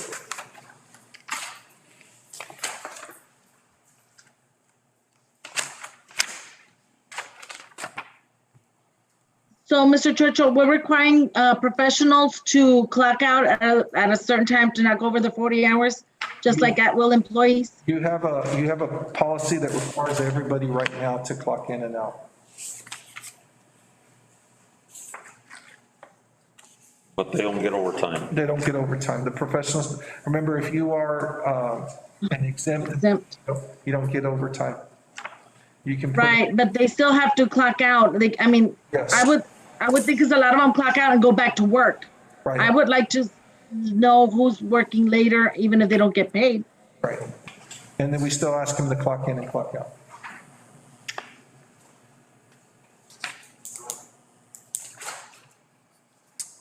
Comments, questions? Mr. Churchill, how much have we collected on the overpayments? That's the next item. It is? Yes, ma'am. It'll be part of the next. All right, number 4? Yeah. All right, update on TASB pay study process, Churchill? I got all. Actually, it's 3, so we need to do the overpayment. It's in mine right here. Oh, you know, I'm sorry, I'm following the one up here. Give me a second. This is the quick read.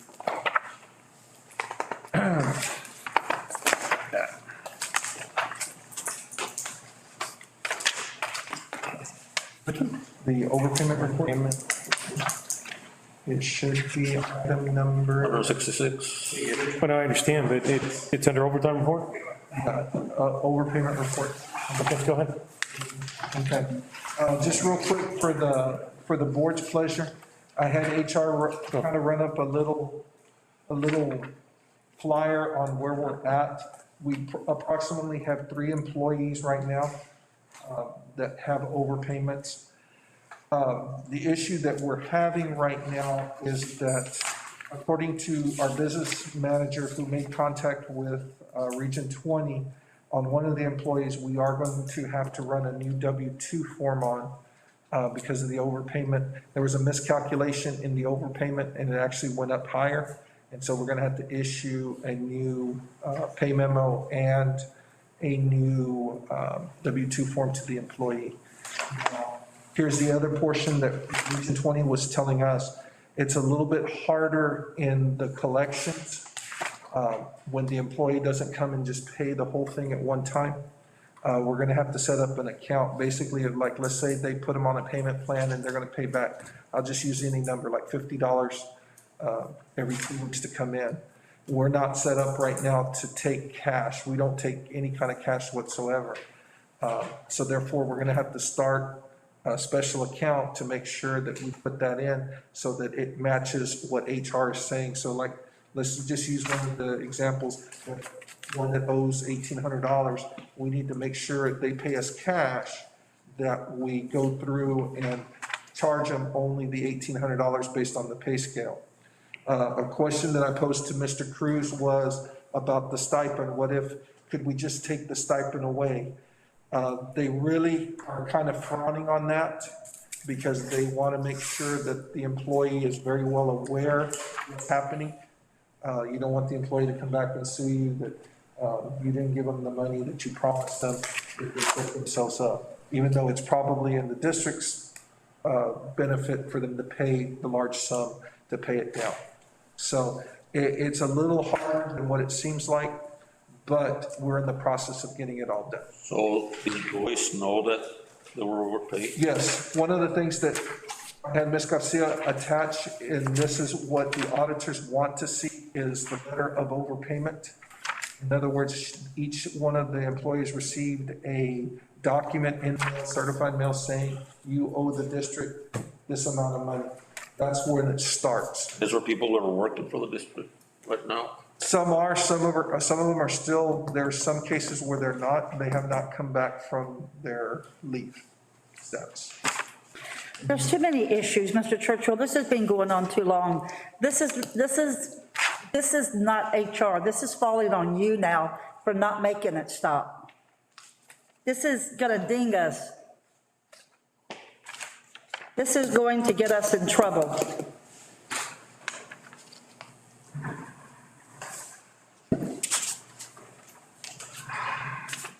I think last year we had a similar situation with 2 employees, and since we said it's not their fault, we didn't make them pay, but I don't know, I mean, what the law is, or. You have to make reasonable effort, Mr. Espinosa, and that's what they call it. When you send the letter out, you can't gift, the board can't go in there and say, I want to give this employee the $1,800 that we overpaid them. That's gifting funds. At the point that we sent the letters home, then the, excuse me, the board has done its due diligence. In other words, you have not gifted the money. Most of the time in these cases, like in the case of 2 of the employees, they have come back. Those employees are on payment plans, and we're setting up the process to recoup the money. It's the one that you have issues with is the one parent, or the one, I should say, employee, if they get very, very sick and they don't come back, or they leave the district, then you have an issue, because at that point, they do owe us money. And that's why those letters are there. Because we've actually picked up the step, instead of doing it at the end of the process, as soon as we found out that we had an overpayment, we try to put them on a payment plan immediately. Then it becomes a business office matter of collecting and placing back into the payroll account the amount of the overpayment. Thank you, sir. Should be number 4 now, right? The TASB pay study? Okay, just to give the board a little update on where we are with TASB. I had a phone call on February 3rd. Well, first of all, it started off with an email, I should say, where the first day back on, I want to, in the first week, January 6th, I emailed TASB that we were very, very interested, and the board wanted to go with the direction of starting the TASB salary schedule. On February 3rd, I was contacted by TASB with a 10 a.m. phone call. In that phone call conference, they kind of walked me through what we needed to turn in. Our HR file was turned over to TASB on Friday the 5th, approximately 3 o'clock. From that report that they're doing, and I was talking to Mr. Garcia about this when we were formulating the agenda, they're going to come back to us and basically do a smaller study of the surrounding districts to see where we're at in trend within the 50, 60 miles of us. The first board report you got was basically within about 150 mile area. Now what they're going to do is shrink that down for you basically. In other words, it's us, Carrizo, La Pryor. They're going to throw out Eagle Pass with in their administration. They're going to leave their teachers in, but they're going to throw out their administration because they're so much bigger. But they're going to try to make that pie smaller so that we're competing against districts that we would possibly lose staff to. We will get the report back to the ISD, since we got the file in on time, on April 9th. That is the soonest they can turn around and do this. On April 9th, when I receive the file, they are already scheduled, and I've already booked them for May 10th, which is the regular board meeting. That is when you will adopt the language that will put us permanently on the TASB salary schedule. I just remind the board that we will be making about a $700,000 commitment at that point. That's the commitment to our teachers and all staff in this district to change their salary schedule forever. And I say that because they will now get TRS credit, but it moves the pay scales towards getting competitiveness. Now, what you're looking at is they're going to give you 2 scenarios. They're going to give you, I believe it's the 3% and the 4%. Okay, and it will be the board's direction on which one they want to go. The kicker in this is to continue doing it from now to boards 5 years from now to boards 5 years from then. Because what that's going to do is it's going to continuously keep you in the competitive nature of your surrounding districts. Because what happens right now is, at a certain point, our surrounding districts pay about $6,000 more. And so they cheer for the Javelinas on Friday night, but they teach in La Pryor, or they teach in Carrizo Springs, or you know what I mean? And that sort of thing. What this is going to slowly do is stop that. And so this is something that I know is the board's prerogative that they've been wanting to do. So they gave me the time period. They have our files already. They're doing their part, but it will take a little bit of time. Thank you, sir. I have a question. Sure. Are we gonna downsize? It's all going to be based on what they tell us. The only elephant in the room, I have two worries. One, you heard me talk to Mr. Eid about, and that was the $1 billion that is now certified as our certified tax roll. With that becomes the idea that state will pull back funding. The other thing that I worry about is because we're in what they call the new biennium, in other words, the laws are all changing. Senate Bill 3 pumped more money into education, and remember, it caused us to have to actually raise our teacher salaries. Remember, some of our teachers, the minute we adopted Senate Bill 3 in my first year here, got a $3,000 or $4,000 raise because they were so far behind even the state minimum schedules. And they're still behind. They're still behind. So what this is going to do is the state going to walk back school funding? And what I mean by that is the new Senate bill that comes through, are they going to allocate the same amount of money to education that they did in the years past? We won't know that until probably around May. So about the time that we're adopting all this, we should already see the tea leaves of what the governor and the legislature is going to do. Now, I'm going to say, regardless of what they do, we need to start with the teacher salary schedule. And that's because we've got to get competitive. Wasn't Carrizo, I'm sorry, What?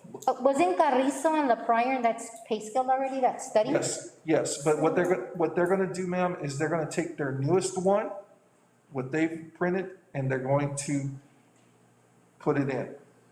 They did one, but they do it all over again when you're getting ready to adopt to make sure you're on the right path. Give you an example from when I talked to the ladies from TASB, a couple of the, I won't say which one, but one of the districts was refusing to give them their salary schedule, knowing that we were going into the TASB study.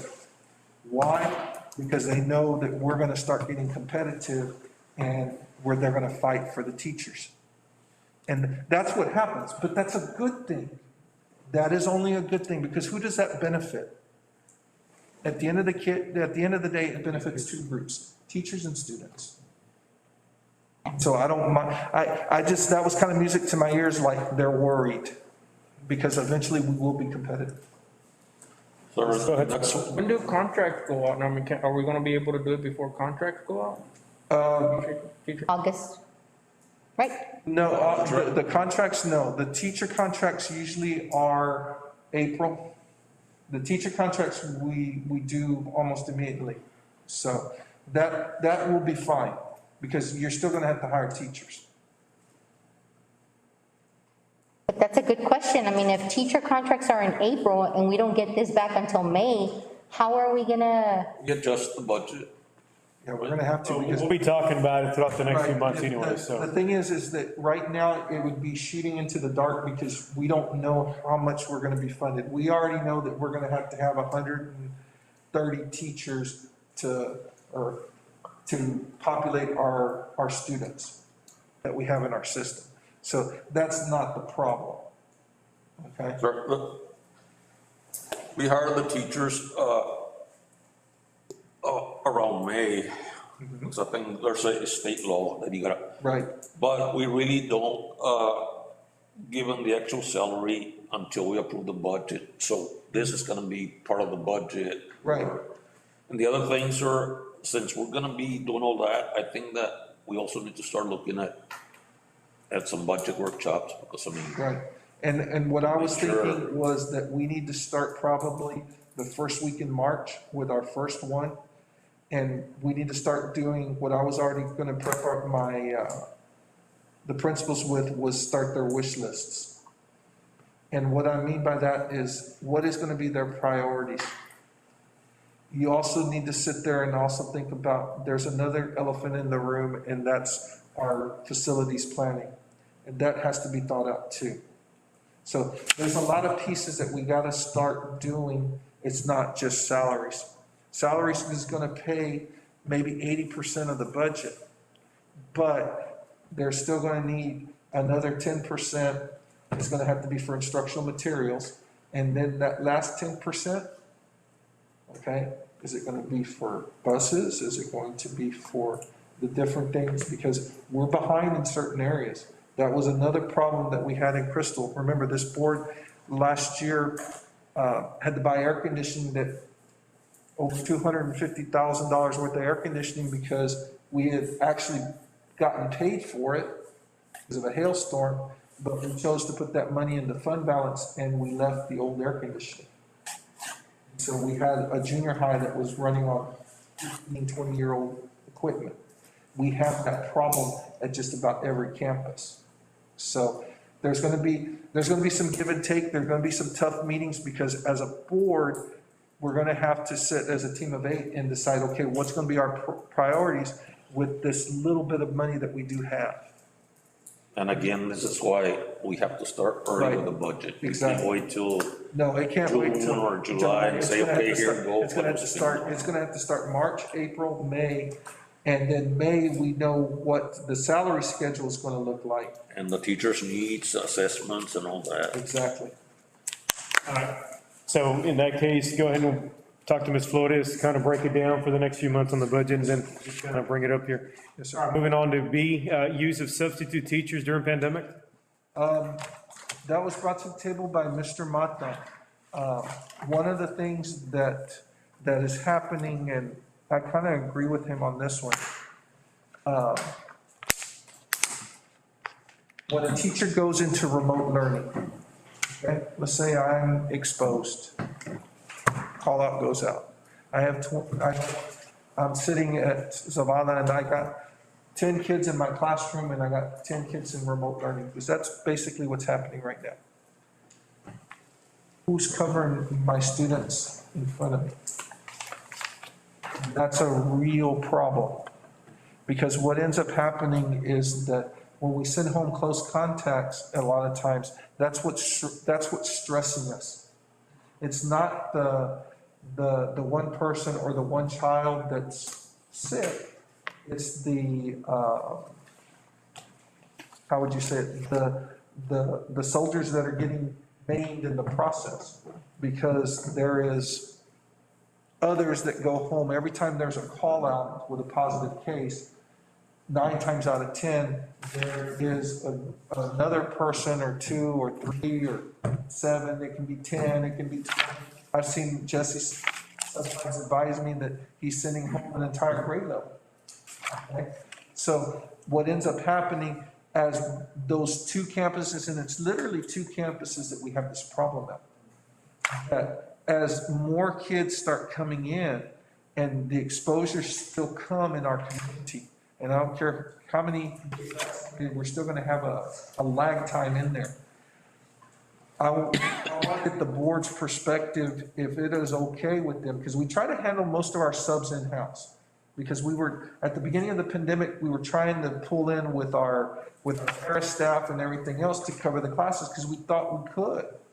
But what's ended up happening is the paras are being sent home too. And so what are the principals left there with? They can take care of the online students, but who's in front? And here's the other problem. Anytime you open it up, your chances are always there that somebody's gonna come in.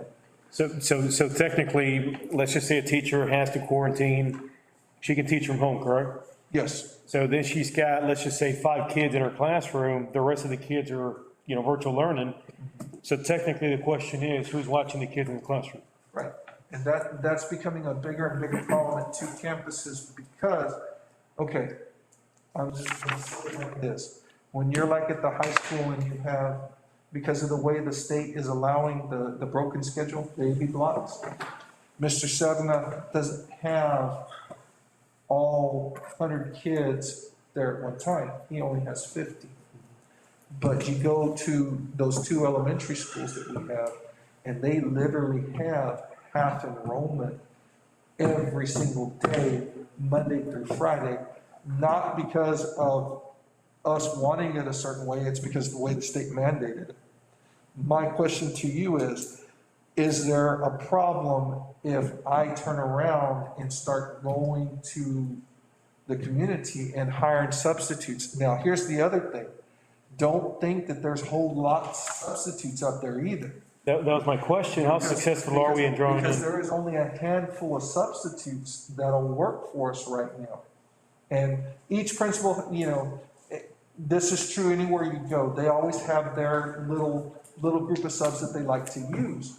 The problem is that pool is shrunk some because, no, we don't want a chance being a close contact, or no, we don't want to get COVID-19. But I'm hoping that as the vaccine clinics, like this last one was very successful, they ran out of shots. If we start vaccinating, it won't take Crystal long for 7,000 people at 500 shots to get vaccinated. That as we pull out of this as a community, I'm able to pull those people in, and hopefully hopefully I don't need the substitutes, but at the same time, right now, I can do it. The issue that I have is I have a teacher working. You see what I mean? I have a teacher working the classroom. The problem is who's watching those five students? Because remotely, that teacher, it doesn't work the other way around. The kids that are there won't have the visual teacher teaching. It's kind of the opposite of in-person learning. The teacher's being simulcast, because that's basically what ends up happening. So you're looking into that already?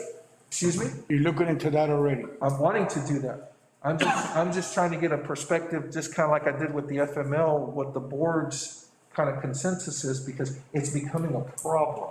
Because I'm starting to have, I'm starting to run out of bodies, and I hate to say that because for the teachers, but I'm starting to run out of personnel to handle large numbers. And we have these outbreaks at 2 campuses because I have so many kids in the in-person. So más o menos you're talking about what, 150 per those 2 campuses? You have over 300 students within those 2 campuses. And we're only having like 400 students, Mr. Mata, coming in, 450. So they're all basically in. So this would only be at only when needed, it wouldn't Yes. be. No, it's not an ongoing thing, but it's as we needed.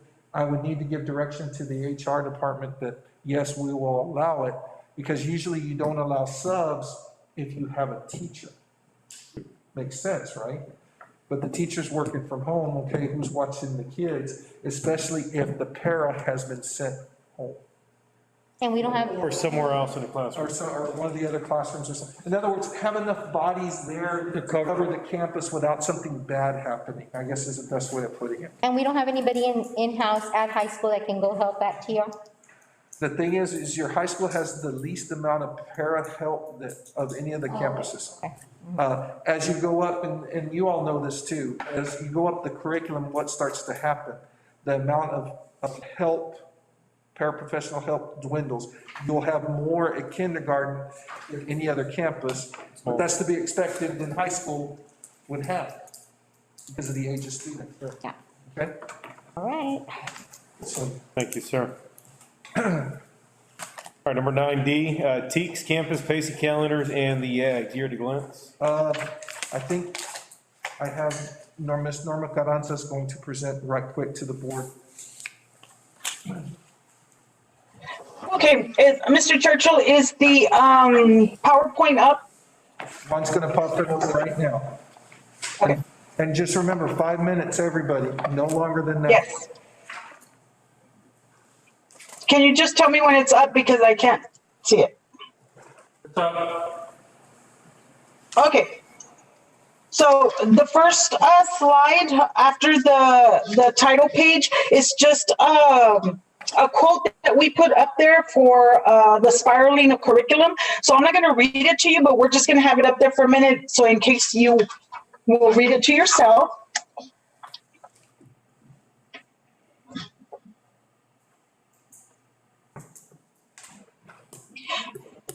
Okay, so the next slide, that's the one I want to talk to you about a little bit. This is the spiraling of curriculum, and the reason we're just putting this out there is only because the principals will speak of it, of how they're handling their curriculum, and a lot of them, of course, are spiraling back for the information for the students. So we want you to know that the number one use for the curriculum spiraling is because students return to the same topic periodically throughout the school year. So this is very important so that we can build on the foundation of the information. Number two, the returning to the topic should be more in depth and more complex than the original introduction of information. So this is just how we introduce the lesson, how we deliver the instruction, and number three, how the utilization of the students' prior knowledge is building on the information previously learned. So when you hear the principals speak on spiraling the curriculum and if they're not behind, you have to take this into consideration that all this is being used. If you go to the next slide where it says mathematics, this is just an example of the spiraling of mathematics, assessing what information was retained and then building on prior knowledge. For example, simple fractions, and then you go on to adding and subtracting fractions. So that's just an example of that. The next one, literacy, that's also an example of the spiraling, following the sequence or order to build confidence and skill in reading. So that's just something else that we want to put out there, and we want you to understand how these principals and instructional coaches are providing their instruction. And then the next slide is the advantages and disadvantages of the spiraling of the curriculum. And if you can see, the advantages are the developmentally appropriate learning.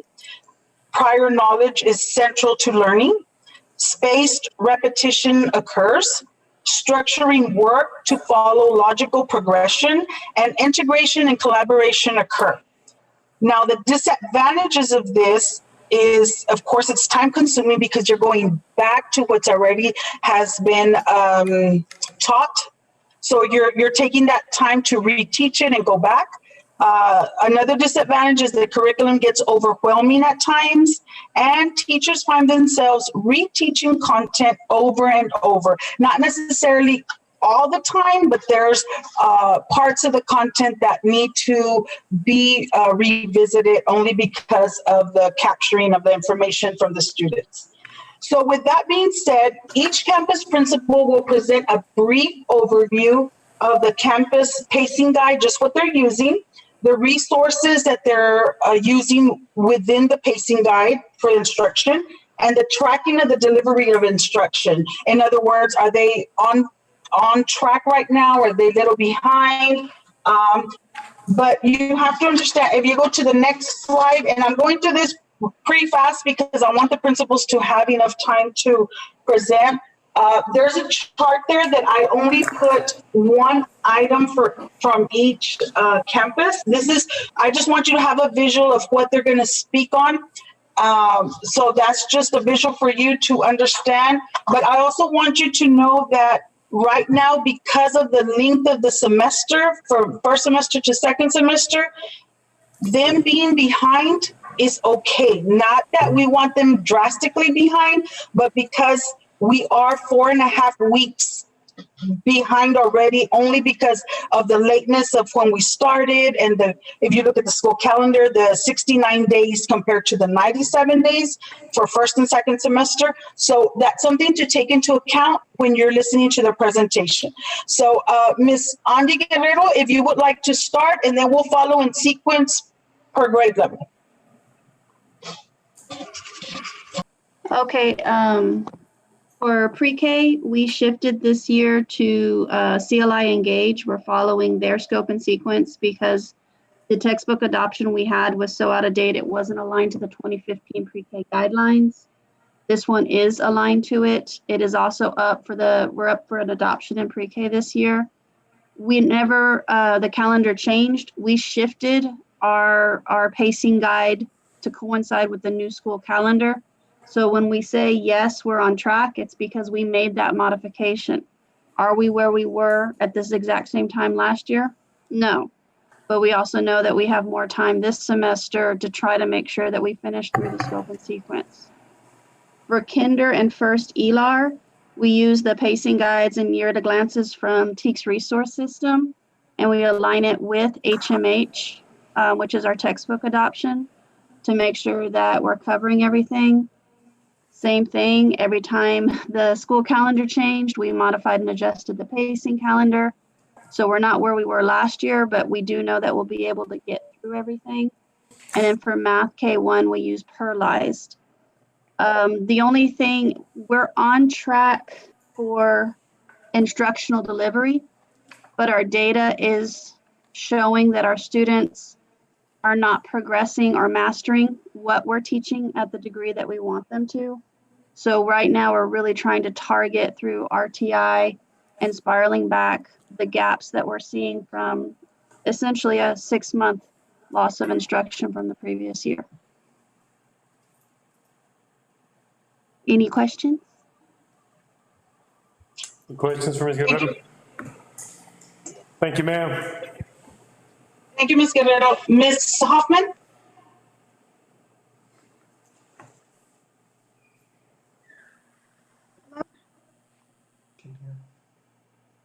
Can you hear me? Yes, ma'am. Okay. So right now at LDC, ELAR second grade is about 3 weeks behind in their pacing guide. They did take about a week to assess their students on a M class, which is a 1-to-1 assessment. And then they did that again in January. So those 2 weeks of assessment did throw them off the pacing. Third and fourth are on track with their pacing guide. The teachers did come in on Saturdays and they worked on aligning what they already had, their pacing guides from last year, to align them to the rest of the HMH phase. And then in math, everyone is using the Sharon Wells pacing guide, so everybody is on track right now in math. Thank you, Ms. Hoffman. Ms. Diaz? I'm assuming that you can see the same chart that we filled out.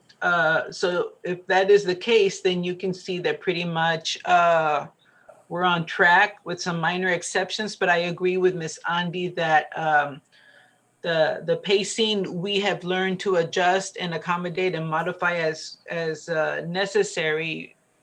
That just happens any year. It's a matter of getting the results. And if we don't have students logging in or participating or submitting their assignments on time, then we're not going to see results. And Tier 1 instruction means the instruction you provide for all students. Tier 2, Tier 3 means you're doing specialized instruction. And it's difficult to do and conduct specialized instruction when we have trouble having students logging in for Tier 1 instruction. So what the results will be, that's yet to be determined. Thank you, Ms. Diaz. Mr. Alvarado? Yes, for 7th grade, we are on track. Well, actually, we're on track on most of our subjects. The only subjects that are a little bit behind or 2 weeks behind is our 8th grade ELAR and our math department. And that just goes because those are our tough subjects. And the ELAR had to go back and reteach some of the TEKs. And then also, we did lose a couple of days, and not only because we're behind on that, it's more of the technicalities, I guess you could say. When we do take tests and we try and implement it in our system, which is DMAC, and we try and break down data, it does take, instead of just testing one day, just because students are not logging on or students are having trouble with technology, it does take more like 1 or 2 days in order to input all that information. Also, we did lose a couple of days when the district asked for our reading levels, our math levels, and we had to pause our instruction to make up those days. And again, because I guess Carmel said it right, the difficulty of students logging in every day.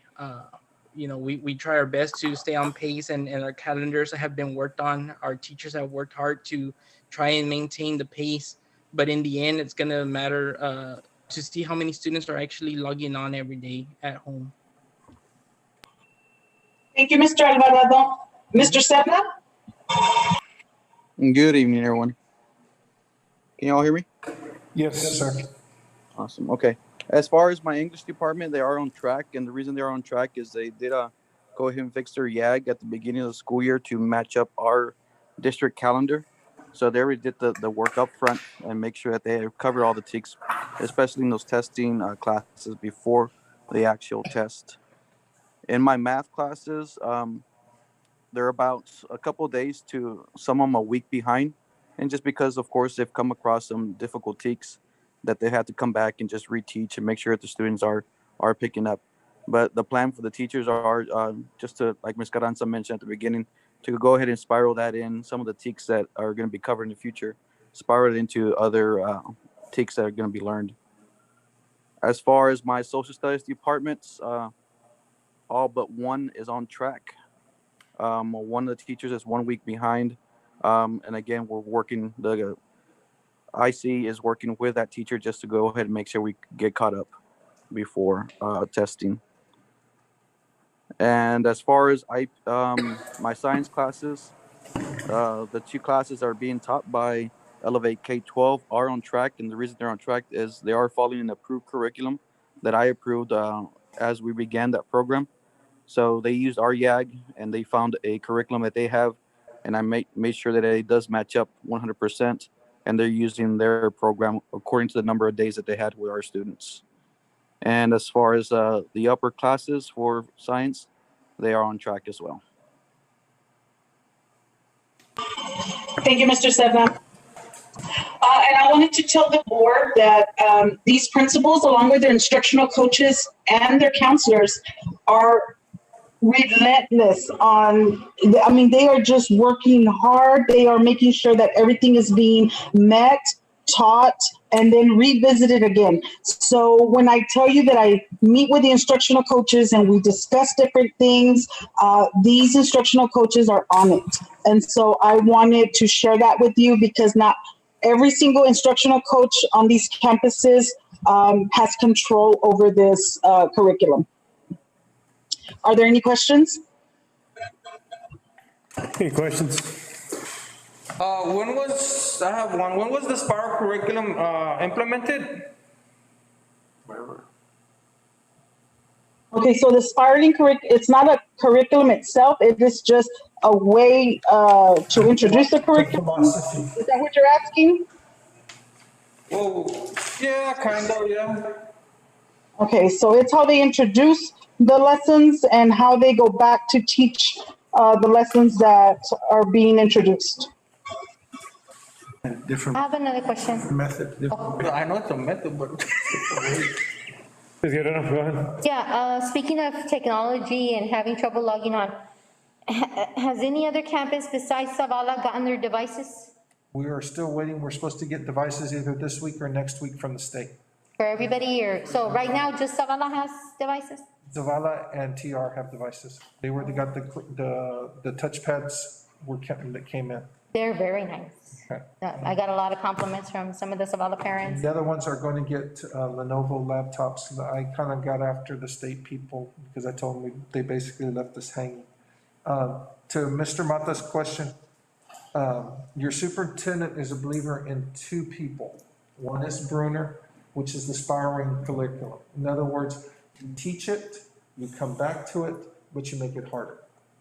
And that's the only way that you're going to affect learning from kindergarten through 12th grade, spiraling the curriculum. There's one other person that shaped me in my philosophies that when I work with Norma and Renee. And that's a person by the name of Fenwick English. And I don't know if you're familiar with him. He's also one of the more recent ones, but he says written, taught, tested. Everything that's written in the curriculum should be taught, and if it's taught, it needs to be tested. That's where you get the 100% TEKS aligned curriculum. You'll always hear me going back to that. That is because my philosophy is based on these two people. If you have a spiral curriculum that as you work through, it gets harder. The same concepts are there, but they get harder. It's almost like a spring in your truck. The more weight that you put down, the spring's gonna compress, but you're still learning, okay? And in Fenwick English says, you don't have time to waste. Basically, everything that you better teach better be on that test, and your kids better know it. That's as simple as it can be, but it is surely is effective. And so. I'm sorry, go ahead. Go ahead, Matt. I just wanted to say to keep in mind that what we're working towards is to keeping it vertically and horizontally aligned. So that way, as they transition into the next grades, they continue with the curriculum. So we're trying to do that within all the campuses and all the grade levels. Right, and that's been the big challenge here is, first it was bringing it in and then putting it in place when we had students. Then suddenly the big change became, okay, how do we do this on a computer? Because we don't have students present. And so that's why I always say almost like we rewrote the curriculum twice. But are we where we need to be? We're getting really close in our year at a glance and also in our pacing guides. We should have 4.5 weeks of work in the second semester, just simply because the way we built our schedule. You didn't lose anything by doing a late start. Because what we did was we took all the in-service days that would have been in the second half of the year and we put them in the front. So now teachers actually have the time and momentum to keep this classes going. I'll never forget this, and I got to make my weekly visit to Zavala, but that was one of the things I remember Ms. Hoffman said. We're starting to get into a rhythm. We're starting to get our momentum. Why? Because it took a while to learn this new online curriculum. It stopped everything, and now it's starting like over again. And so I hope the board got what they wanted. We're within about 2 weeks of where we should be, but we have 4.5 weeks to play with. So am I happy where we're at? Yes.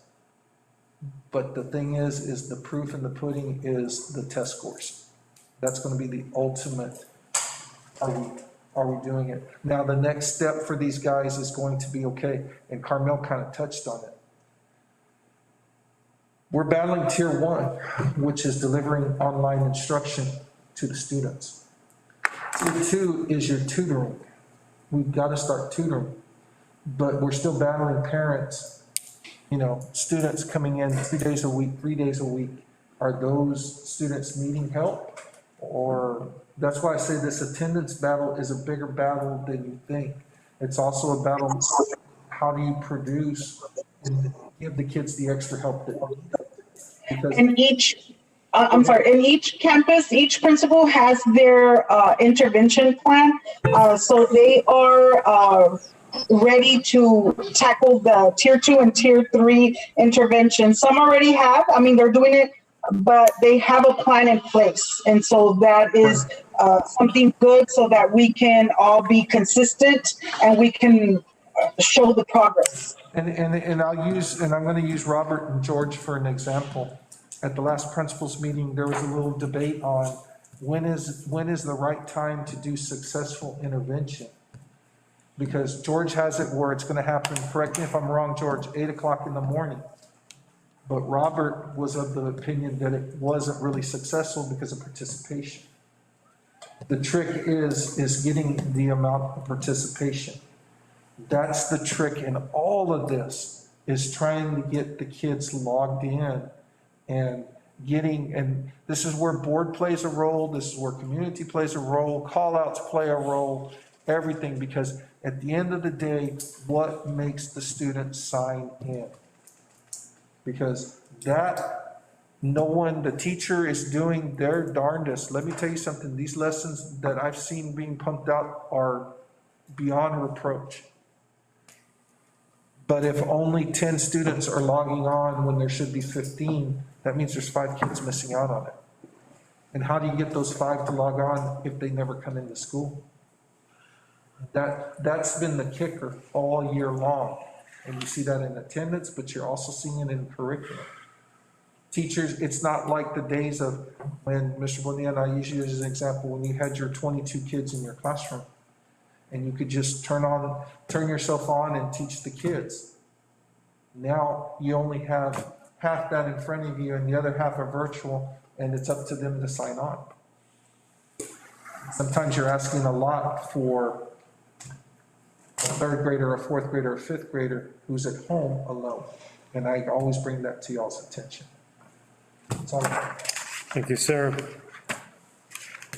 All right, moving on. I had a concern. The visits to the campuses, how often are you doing them? Excuse me? To Zavala, to Benito, to, how often are they happening, the visits that you spoke about? I try to go to Zavala once a week. I have my principals meeting weekly. How about the other campuses? You don't go to other campuses? I go to the high school almost on a daily. I don't go to the junior high as much as I should. Been to Benito Juarez. The one that I spend the most time on, and I will say it again, is Zavala, just simply because it's our campus most in need and the one I want to try to get out. I'm hoping that I'll be able to walk a little better. I have some appointments this next week where they're going to do some things. Because as you know, I have trouble even walking from my office to the restroom. Okay. Thank you, sir. All right, moving on, informational items only. 10A, CCI ISD Board Operating Procedures with 12/9/2020 Board Approved Revisions. Mr. Churchill? What you have in front of you are the board operating procedures. We're just bringing it back to the board for your information. Those are the changes that you all asked for administration to put in. They are highlighted for you. I'm not going to spend too much time. You all can read them at your leisure. Yes, sir. Do you want me just to rip through them? Yeah. They're informational. Yeah, go ahead. B, you have your first reading of the TASB's policy update 116. Do not think that these become effective immediately. We did send you out a copy. We killed some trees, sending them out to you. They will not be adopted or become official until March. They have to go through 2 readings, so you have some time to read through them. TASB does this quite often, and you will, Mr. Mata, and I say this for you because they've gone through it before. They update your policies based on the newest legal opinions, and since we're a TASB modeled school, we pay for that service. So when they update, they usually update a lot of stuff. It's not just one policy that gets updated. So you will see a lot, but you have time to read them up. If you have any questions, just give me a call, and then I can go through and walk you through. Thank you, sir. Business office reports, we have there for you. The revenues and expenditures report is always there. Should all be there for you to look through. Vendors list, the statements are all there. Mr. E did give you our newest update on our audit, so I think you see that everything's in line. I did take some notes on the audit deals with some finer points that we're going to need to probably look at doing some things earlier instead of doing the GASB, basically the night of when we adopt the budget. I think that's what he was talking about, but I will get with him. Item D, the expenditure reports by campus. You'll notice it changed a little bit. Most of that change is in the area of budget. We gave you all the campus budgets. We saw it move from about 35% to now over 40%. That is salary that's going out because this right here does encompass the salaries of the campuses.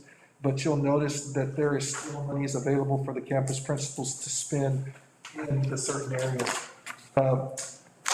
I try not to deny any campus anything, especially when it comes to tutoring and things like that. It's just a lot harder in the virtual reality that we're in, just simply because there's very little after school type deal. I did call you earlier and I asked about, is the auditorium still flooding? Yes, sir, it still is. We got, and the reason I bring it up, sir, is because one way or another, it's got to get fixed. And I know we're trying to do it the way it should be, but if we have to take action ourselves, it's going to be a budget. I mean, it's going to be an item under the high school budget. We ended up getting about 3 to 4 inches of water these last rains inside the auditorium, just for the board's information. Right, the auditorium, basically the front is not usable. Service? Food service is there for you.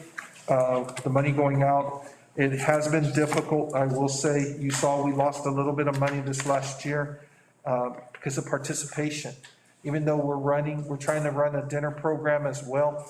That's to increase our reimbursements. It's not like it is when you have all 1,795 students contained in a classroom. So when you're only about 20% of your students attending, that's regularly going through the food service. The Zavala County Appraisal District information is also there for you. If you look at, we try to make it as easy for the board to see where we're at. We're ahead on collections. We've actually collected about almost $400,000 more than we did last year at this time. We're about 88% compared to 85% last year. It's just the levy is more important. And it's like I told the board, the thing that I'm most concerned about is the $1 billion that we have because of the ramifications it will have in our budget because of possibly becoming a Chapter 41 in the near future. The statements are there for the Hog Nation and for band boosters. They're there for your pleasure. Police Department blotter is also there for those of you who wish to look through it. And last but not least, we attached Mr. Cruz's legal fees.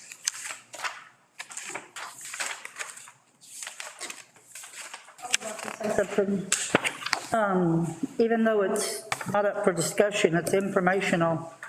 We need to meet on these attorney fees sooner than later. Half of them, I don't even know what was being discussed. It was never brought to the table. And if you'll look at our first rating, when we are over budget with our attorney fees, that's the very first indicator that we're going to get dinged on for sure. We've maxed out what we budgeted. So we need to meet to see how we're going to pay for that. Any questions, comments? Closed session. 11, Board of Trustees will meet in closed session as authorized under the Texas Government Code Section 551.071 and 551.074 of the Open Meetings Act.